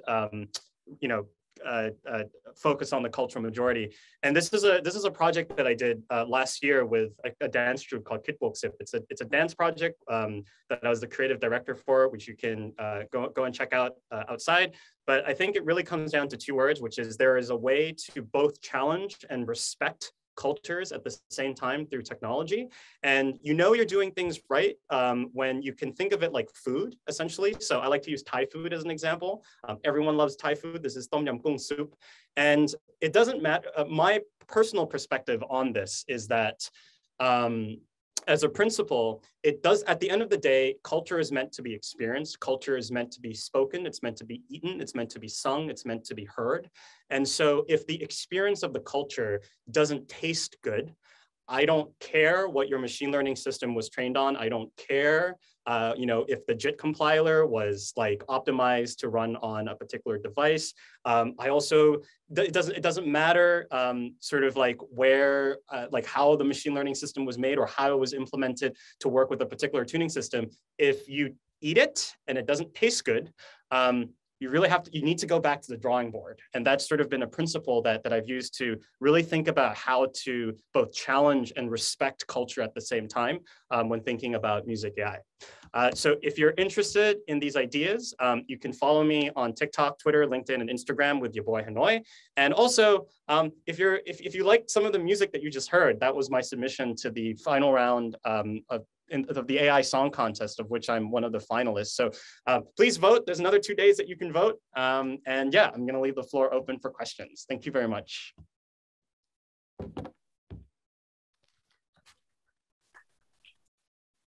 Yes, thank you for that awesome presentation, awesome bits.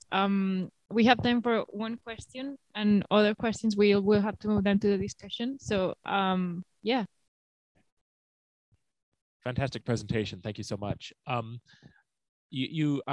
wondering if you could speculate a little bit about maybe another frontier in either in DDSP or AI and music generally, because you talk about music being frequencies.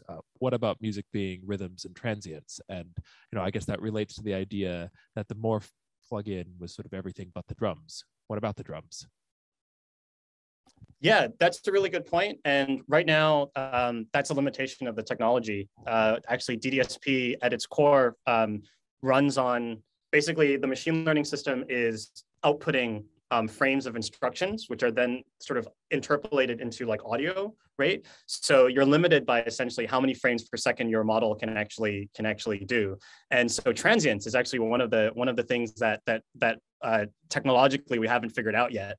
And so that leaves the whole world of drum synthesis kind of outside of the approach of DDSP right now. So yeah, I'm very interested to hear of, people have proposed ways of trying to do variable window lengths and things like that to try to get in the transient detail at the start, but then have less transient detail later on. That's definitely an active area of research that still needs to be explored. Great, thanks. Great. So we're going to move to the next presentation and the last one before the discussion. That's Embedding Embodied Music Generation by Charles Martin. Charles, are you okay? Okay. Hi, folks. Thank you very much for bearing with me. I'm sorry I don't have video.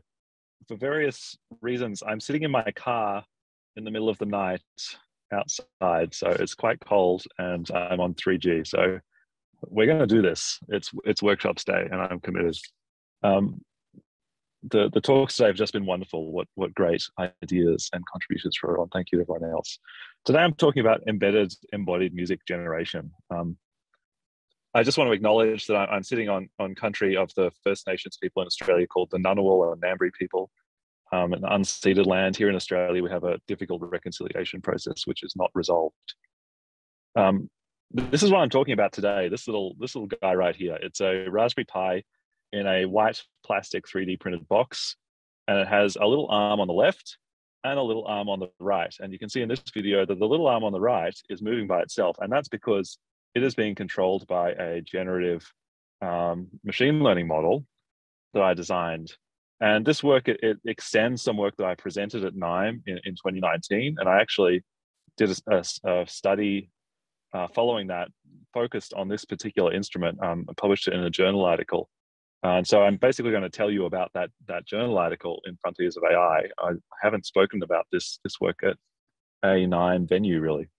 But this is called the MP. It's the Embodied Music Prediction Interface. And it was an experimental idea to create a minimal instrument for studying embodied music prediction and performance. So what is embodied music generation or prediction? I say generation now, I think it's more relevant to say it that way.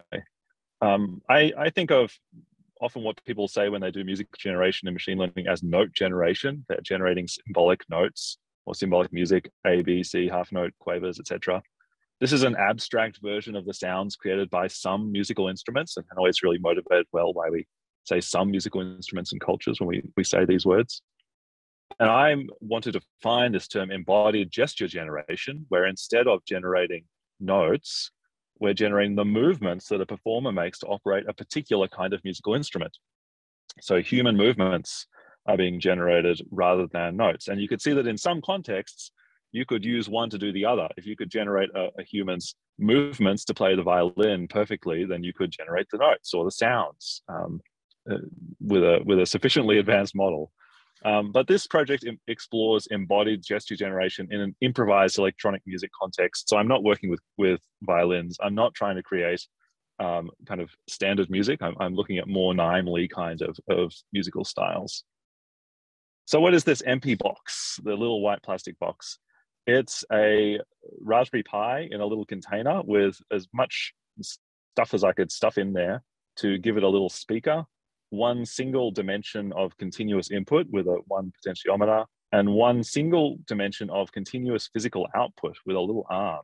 And the idea of the arm was so that it could not only do an embodied generation of sound by playing the sound that a certain movement would have made, but also represent the movement itself by moving a little arm that reflects what you're doing.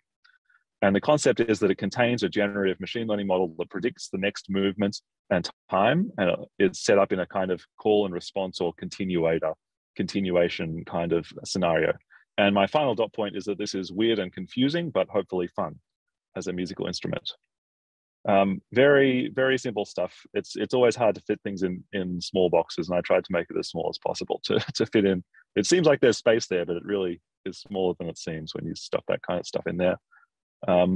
What's the generative AI system there? Well, this is related to work I presented at Nime 2019, related to a mixture density recurrent neural network, which I posed in that paper was a good idea for a standard deep learning model to apply to generating human movements, better than the normal standard LSTM-RNN designs that are typically used for generating discrete outputs. And 2019, this is before the time of the transformer overtaking everyone. So it's a little bit dated now, but it's still a great model because it runs on a Raspberry Pi very well, as I showed in that paper.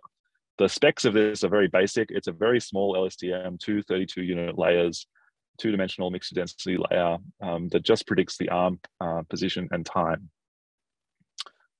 And just to give you a little overview, a box-to-box version of the deep learning system here, the input is a little lever. This is a little dot representing a number, continuous number. It goes into this black box LSTM RNN. The next bit is an MDN, which transforms the output of this neural network into a selection of parameters for what we call a Gaussian mixture model, which is a mixture of a number of little bell curves here. And you can see that the red line is kind of the addition of all of those bell curves. They've got different heights and different means and different standard deviations. And that gives you a kind of rich one-dimensional probability model. And then you can sample from that model to choose the predicted next step in a sequence of gestures. What are we training on here? Well, in this particular experiment, I wanted to look at a couple of options. So I wanted some human training data. I also wanted some synthetic training data. So I chose some like sine wave, square wave, and sawtooth wave. And I wanted some crazy, never going to work, total control. This is the broken version that everyone will notice right away data, which was just noise. So I created some noise through time. And I used this as a data set to train an RNN. I used these together to train an RNN, and I used the human data to train a separate RNN. And remember, these are very small neural networks on the order of 10,000 parameters. So they don't have very much learning capacity compared to the giant neural networks that can be retrained or tuned in various ways. It's very much a small data. Thanks, Rebecca, for that idea. Project. So does it work? Does it generate data? Well, this is just some samples generated from this neural network. The human data sort of vaguely looks like that kind of improvisation, moving the lever back and forth. This is the position, up and down is the position of the lever.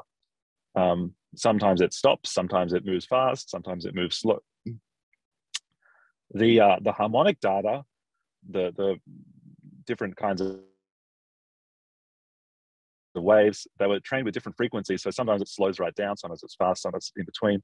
And the noise just seems to do this really weird thing of going crazy in the middle and then jumping up and back at various times, or the output from the noise trained model. And what does it look like on the instrument? Here's some videos. This is the human model. I hope you can hear it. It's just improvising with itself. And then I do something, it stops. And tries to continue where I left off. So, you know, if you listen hard, you might even think that this is sentient, right? You could imagine that there's a little imp in this box wanting to escape. That's copying your model. It's obviously not sentient, don't believe me. But it's plausible as something to experiment with this idea of interacting with generative AI. How about the synth model?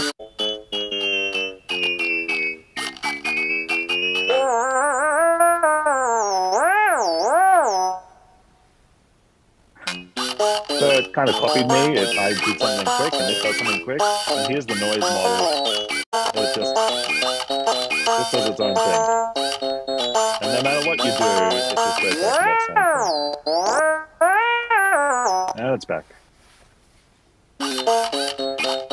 So I guess one thing I want to talk about here, or provoke in this talk, is the idea that we should not just be creating these models and doing nothing with them. I'd like to use them as the start of an artistic practice and see what's possible.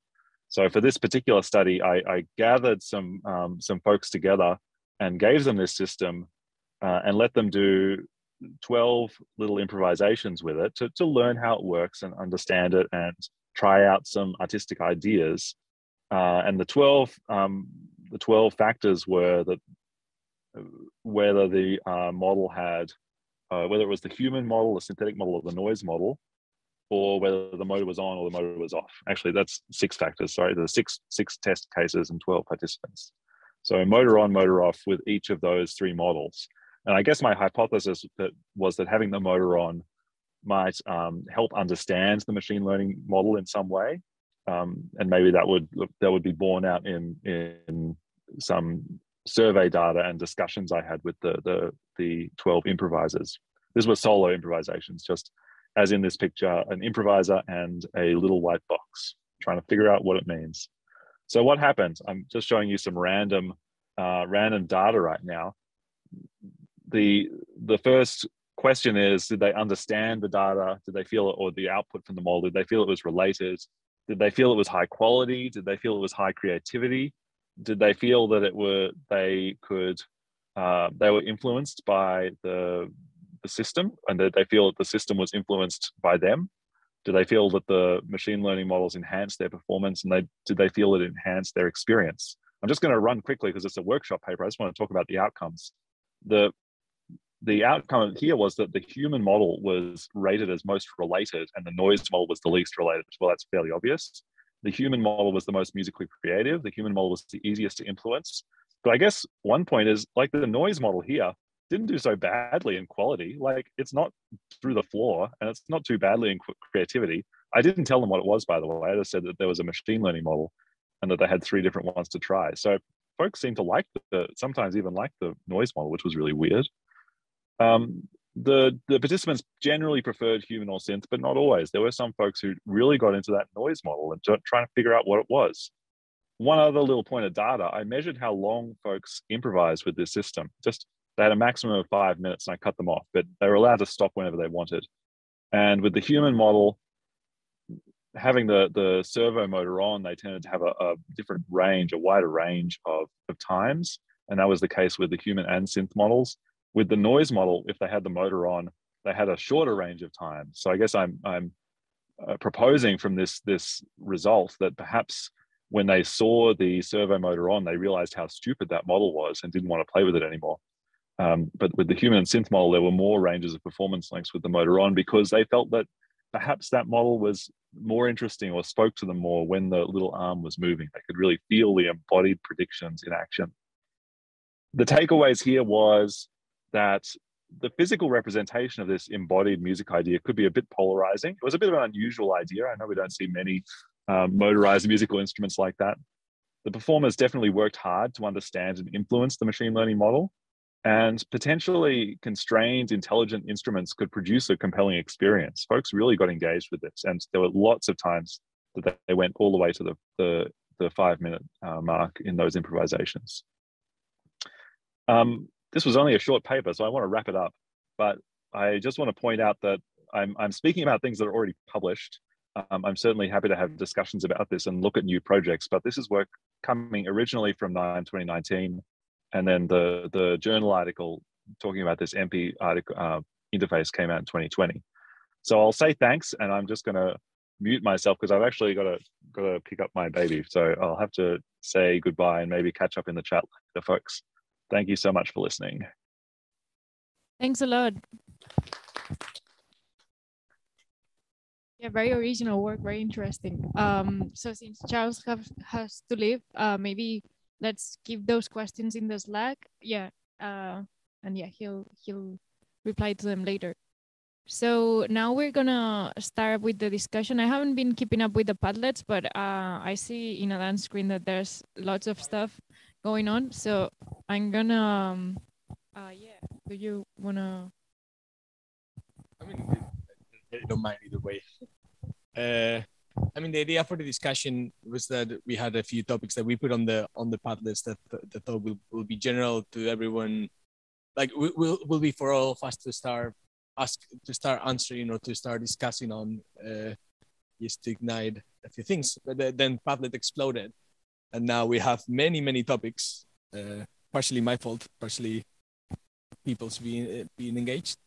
But I don't know. We had a few questions for the community that I think were relevant. This was very interesting. There were different points of view on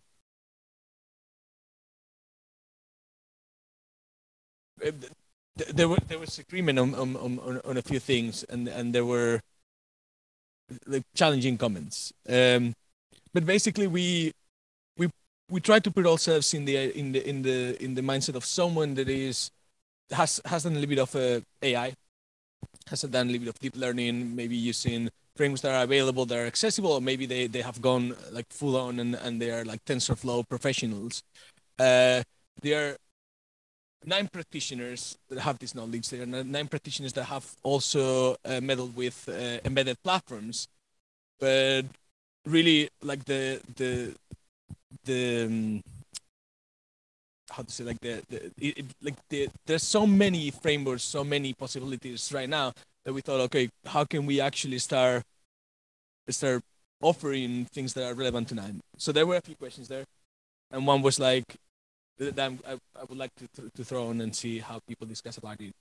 Is there a hello world for embedded AI for Nime that we can think of instead of just going back to image recognition classifiers that might be they can be used creatively within the Nime scope, but maybe are not so relevant for all of us. Can we think of something like this? Can we? Does it exist? Is it even possible? So I don't know. Shall we start with that one?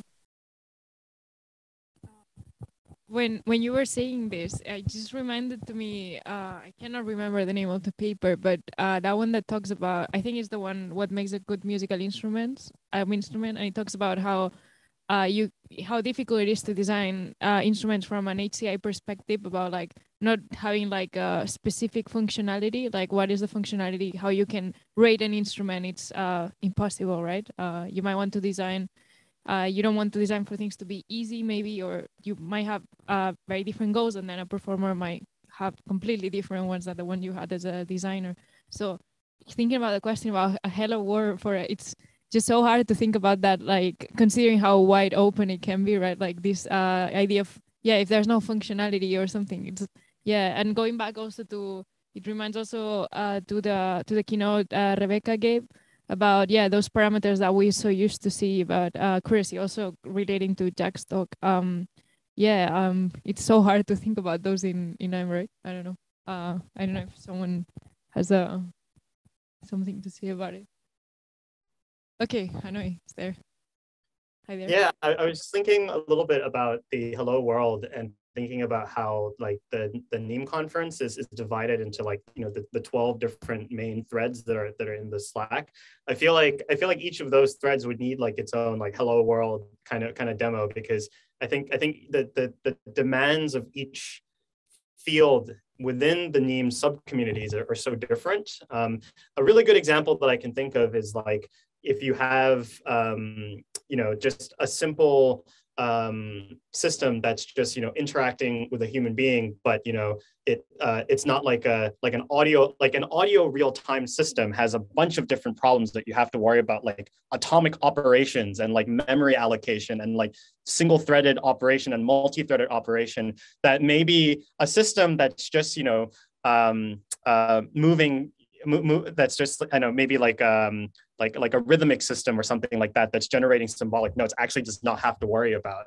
And so I feel like the Hello World for like embedded audio neural synthesis versus like something that's like that are very different. But then also like thinking about, you know, if people want to get started with projects that think about like non-Western musics, for example, I think, you know, if I were to design like a Hello World for like Southeast Asian music, it would like look very different from the Hello World for maybe like Bach, for example.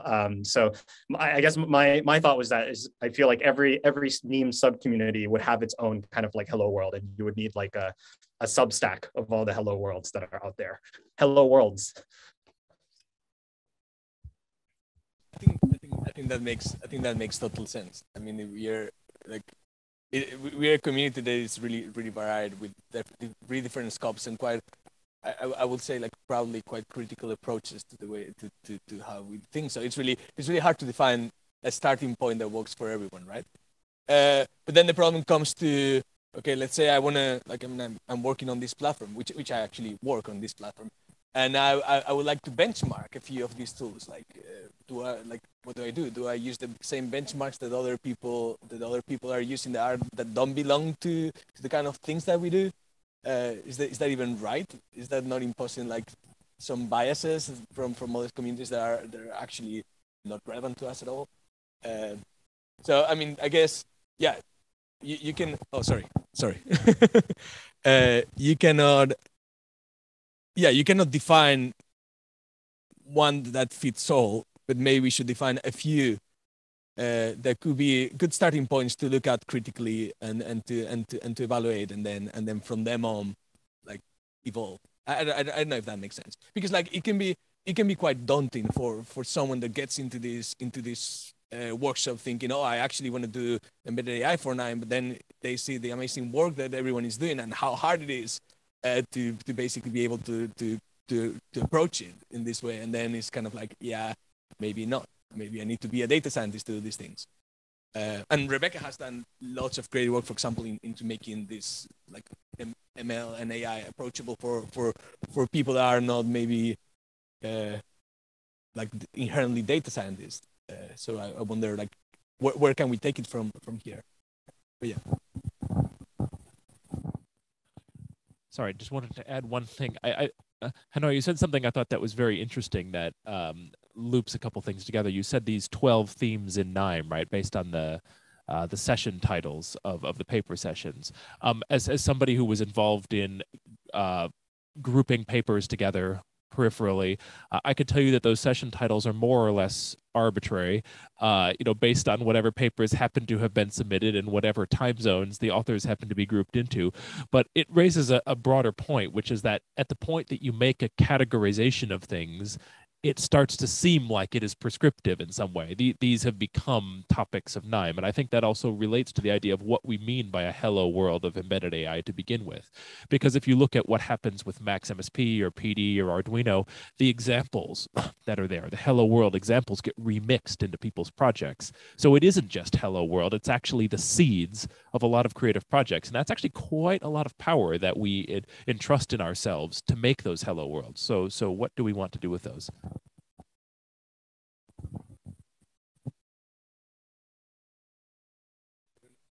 Does anyone have any? Should I respond to that, or could you do the cover? Yes, please. I think that's a really good point, and it's actually really interesting to know that was actually the process of how these kind of came about. So thank you for sharing that. I really appreciate that. I think it goes to highlight again just how I was about to say permissionless because I've been just reading so much Web3 stuff. Borderless. Some of these different topics are. I think in terms of when you were talking about the seeds, like hello worlds becoming seeds, it really made me think about like web. So I feel like web technologies back in the day, like you had to be like a software engineer to actually like interact with the web. But over the years, we've developed so many systems, like, now we have like everyone's like using React and like Ruby on Rails or something like that to make websites, which was completely unimaginable in the other sort of the web that came before that. And I feel like the hello worlds of that have also changed over the years. Like the hello world for the web like 20 years ago is like very different from the hello web of the hello world of the web 10 years ago, which is very different from like the hello world that you would like learn right now. And so I kind of don't know where I'm going with this. It's like very late. It's like almost 10 p.m. here. But I think what I'm trying to say is I appreciate your thought about how things are constantly changing, and that how in each different generation people take the hello worlds change and get like remixed and remashed in people's projects depending on like the time period they're in. So I feel like embedded AI like 10 years from now would probably be like super normal, and it might be like a main thread of like a Nime rather than like a small workshop, for example.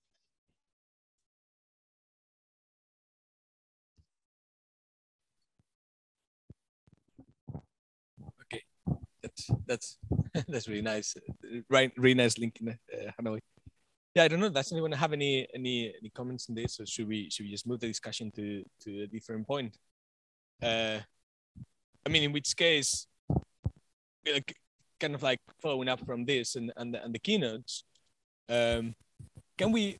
It would be good if we can highlight what the challenges are of embedded AI, kind of in broader terms. Are the challenges the tools?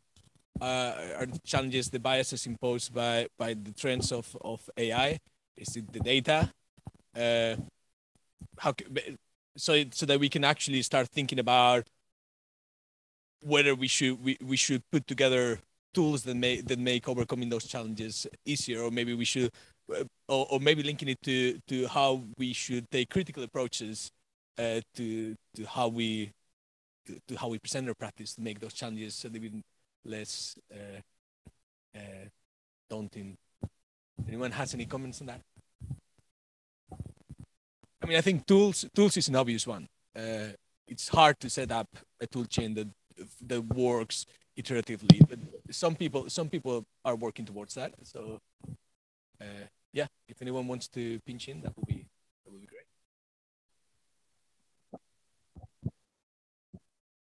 Domenico, your mic is on. You want? Yeah, I managed. Yeah, I think one of the challenges might be how spread is the possible tools that you can use and suggestions can be across different fields. I mean, I was working with trying to make stuff work in the Raspberry Pi, and you find that there are people doing great work with the FPGAs attached to this, but they're not working on embedded AI for music, for Nime, or anything else. They're maybe doing sound event recognition for something very remote, and it's very difficult to connect the dots and find the good solution that might be the greatest solution for Nime and embedded AI on this topic. But then they're discussed on a completely different, starting from a completely different topic. So you need to find a way to bridge across these very different types of fields to find the tools. There's maybe one. Is it about the tools themselves, like the tool chains that are not applicable to the kind of users that you will like to use on your work, or is it about like how they are presented and the kind of like problems that they pose that are, yeah, I don't know. Is it specifically about maybe they are great? Yeah, sorry. Sorry, I can't hear. I was wondering if it's specifically about the tools themselves and the tool chains that are different for other scopes, or is it more about the way they are presented and the problems that they try to tackle, or the way they are used that are different from how we will use them? Yes, I think it's maybe the way in which they are presented. Maybe that they're great for what we are doing, and maybe the way that they used it, it's very similar to what we do, but then it's a completely different journal from what we are looking to, and a completely different type of conference, and presented in a way that hides a little bit the possibilities of also a lot of papers on offline AI, maybe on embedded or maybe not on embedded. You would never know if it's something that, unless it's very, very, very obvious, you would never know if it's something that will work on an embedded platform until you take it and re-implement it completely and try to see if it works. Because people from offline communities are not writing down how much time it takes, how much operations, how it works on a Raspberry Pi or differently. So that is another thing. It's difficult to find the approaches. That's only for the tools. Yeah, I think that on a user level, there's also like a huge step between learning to do some basic like deep learning. There's lots of Google Colab. Like I think Google Colab has done a lot for people learning to do some like basic deep learning or getting into code directly. And there's like this huge step in which you think you know how to code, and then you move into like embedded systems, and you thought you knew how to code, and now it turns out that you actually have to compile things from source. Like you're not on your Mac system, and there's like not compiled versions for what you have to do. Like I think there's like this huge step there that for people who kind of got into code, there's like lots of examples online, or if you have Arduino, like there's like lots of, Bella as well has lots of examples. And then when you actually try to build things on your own, and then there's like all these libraries, like there's like this huge step. And I think that something that might be missing is that like very easy Jupyter notebook-ish, Colab-ish like ways to get started with doing things, or simply maybe when I started, I didn't even know that you had to compile from source things, that you could not just like take a compiled version of LibTorch and run it on Bella, for example. There's lots of steps that you have to do in between.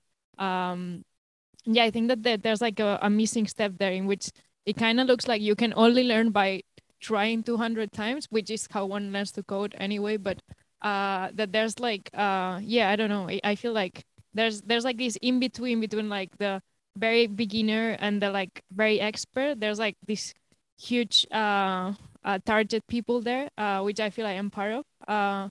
That it's very hard to find resources that are like at this spot in which I can run things and I can do things, but I kind of need some some guidance on to how to use the actual hardware, and and linking things and compiling things and CMake help. And yeah, I don't know what you guys think about these like entrance points towards using this starting doing embedded AI. Yeah. Oh, wait. Do we? Okay. Yeah. Let's please Kıvanç. Kıvanç, maybe. Yeah. Hello. Hi. I hope you can hear me. Yes, I think that's a great point, actually. Like, I've been working on raw audio generation for a while now, since 2014, 15 or so. And it's really interesting that back then and even now that all the technologies that are available, they are not really made for running them on stage. And that has been, I think, a constant issue that I keep noticing in this area. And one thing is that in there is that, like, for example, I remember this moment, I think it was 2014, where, back then even pure data was not so easy to set up in different Linux distributions while having microphone and speaker on. That was, that was a funny moment. And then also, TensorFlow back then was on 0.2, which wasn't also made to run online at all, because in many data science applications you have a big data set and then you're just training your model on it and you generate some results or evaluate it and such. But the issue is that in our applications, and it's relevant to the embedded AI as well, we want to run things real time, because the first musician's instinct is that, okay, I want to hear it. How does it sound like? Can I hear it a little bit, right? And I think that's it's a natural instinct that we have. And another thing is we want to put things on stage, right? Because we want to perform. That's the ultimate, I think. That's one of the main venues for music, that is performance. So we want to put things on stage, but it comes with its own requirements, which means you want to have a stable technology that's running on stage. And it's always an issue if you are building your own technology, trying to build your own things. And I think, over and over come up with, frameworks and models that are not thinking this aspect of things. I was looking into different synthesis algorithms that are capable to combine with, deep learning frameworks. Recently, with a master's student, it's amazing that still, even today, with the you look at the leading works in the area, and the first thing that you notice, no one taught that you want to run it in real time, and the whole architecture in some cases haven't made to accommodate that. That's going to the synthesis level of things. For example, I remember this case where the whole framework was made to generate millions of sounds so quickly on GPU and such, but no one thought that you don't want to specify duration before generating a sound, because you will be doing something in real time, right? And we talk about instruction and in real time synthesis. So I think those aspects are still missing, and I'm at the same time really glad that people are putting more and more work in this area, so that, and the Nime community is also putting more and more work in this area, so that things are going to be hopefully in near future more real time, more fun, so that we can play with them on stage.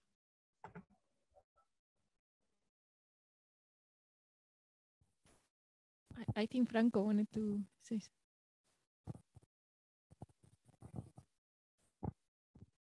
Yes, no, just one comment I wanted to raise. Coming from Argentina, is sometimes a little bit, has been sometimes a little bit difficult for us to access hardware, for example, in my original university. So there are many economical barriers to entry when we consider embedded devices. And for example, it always makes me happy to see, algorithms running, for example, in mobile phones, smartphones. I think there should be a little bit more of effort into developing maybe some coding infrastructure or framework that could take advantage of the power of these devices, because anyone has a phone, for example, or a computer, but accessing to embedded devices is way more expensive. So yes, just that.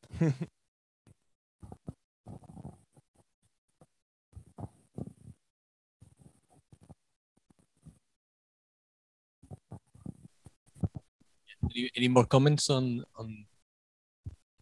this point of discussion? I mean, I don't know how we are on time. I think we are about to wrap up, right? Maybe before wrapping up, I think I maybe want to return to the embedded AI commons or hub that Jack was referring to before. I do think and strongly believe that that could be like the best. I mean, this workshop has been great. I really enjoyed it. Thank you for everyone that attended. But having some place to share stuff, I think would be also great. Because yeah, or just like having, as we were talking about before about how hello worlds get embedded in people's projects, as Andrew mentioned, and how these are like kind of seeds. Yeah, reusing code from other people has been, I think that is how I learned how to code. And I think that lots of people is how they just like, yeah, hacking other people's projects. So yeah, I think that would be one of the best outcomes. Maybe we should have thought before how this could be started, or the exact, I haven't mentioned this and I should have. We have the Discord channel for, maybe we can share the link. I think it's in the Slack, Peanut. There's like the embedded channel in the Discord from the Intelligent Instruments Lab. There's lots of people there. And yeah, there's a continuous conversation on these kind of topics. But yeah, when we were also preparing this workshop, we were thinking about, yeah, the idea, yeah, these are cool things to talk about, right? Embedded AI community, how this could, but importantly, I think that how this could be the first of a series of whatever kind of events or hangouts or meetings where we can just talk about our progress, our works in progress, code, things that are in progress, basically. Yeah, I think we'll keep everyone posted in that, but this is a very horizontal, so please suggest if you have any ideas about how we could do this in the future. And also, this is something that so we started talking about this like in December, and at first I don't know if I or we were kind of like, yeah, who's doing this? Maybe we will organize a workshop and like no one will come, no one will be interested in this. And I feel lots of people came, and I feel this is also something that will very rapidly evolve. There's like new platforms coming to the market, but also just people using them for this purpose in the context of Nime. So I'm sure there's going to be lots of things going on. And yeah, it would be very nice to keep in touch to share these things. Yeah, this is regarding the Nime Hub. So please, any suggestions about how to conduct these or how we could, the format of these things would be greatly appreciated. Yeah. Yeah. Also, as Steve was saying now on the Zoom chat, please go to Padlet and put comments there, put ideas, because that's probably what will help us if we ever organize a bigger workshop that will help us like draw some of the like, yeah, draw ideas from there, and it's something that will prevail and we can access to for next iterations. So Slack is great, Zoom is great, sorry, Discord is great, but Padlet's kind of like a little bit more sketchy in that sense. But yeah. Also, we recorded the whole workshop, and in the end, we recorded the discussion as well. If anyone's not comfortable with us sharing the discussion part, please tell me in private, in Slack, or publicly, however you want to. Our intention is sharing these recordings and putting them online, because this is part of a conference, so we couldn't do this open for everyone. But our idea is sharing those videos afterwards, so that people that doesn't have access to Nime or to attending the conference can watch the videos, and this can also serve as some of repository for us to go back to these talks and the links that were shared and the projects that were shared. I also wanted to invite you to attend the second session.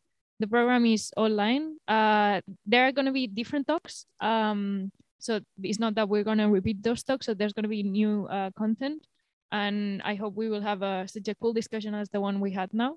So please do join us later. And I don't know if anyone wants to say anything else, or please, if someone of the present audience wants to say something. Okay. Then I guess we're gonna wrap up. I'm very proud. It's 1 minute, so it's perfect time to wrap up. So thank you everyone for attending, for bearing with us for the 3 hours. It's been great. I'm very proud of how this went. So yeah, see you later if you're joining or around the conference. Bye-bye. Let's keep in touch in Slack, Discord, yeah, and so on. Bye then.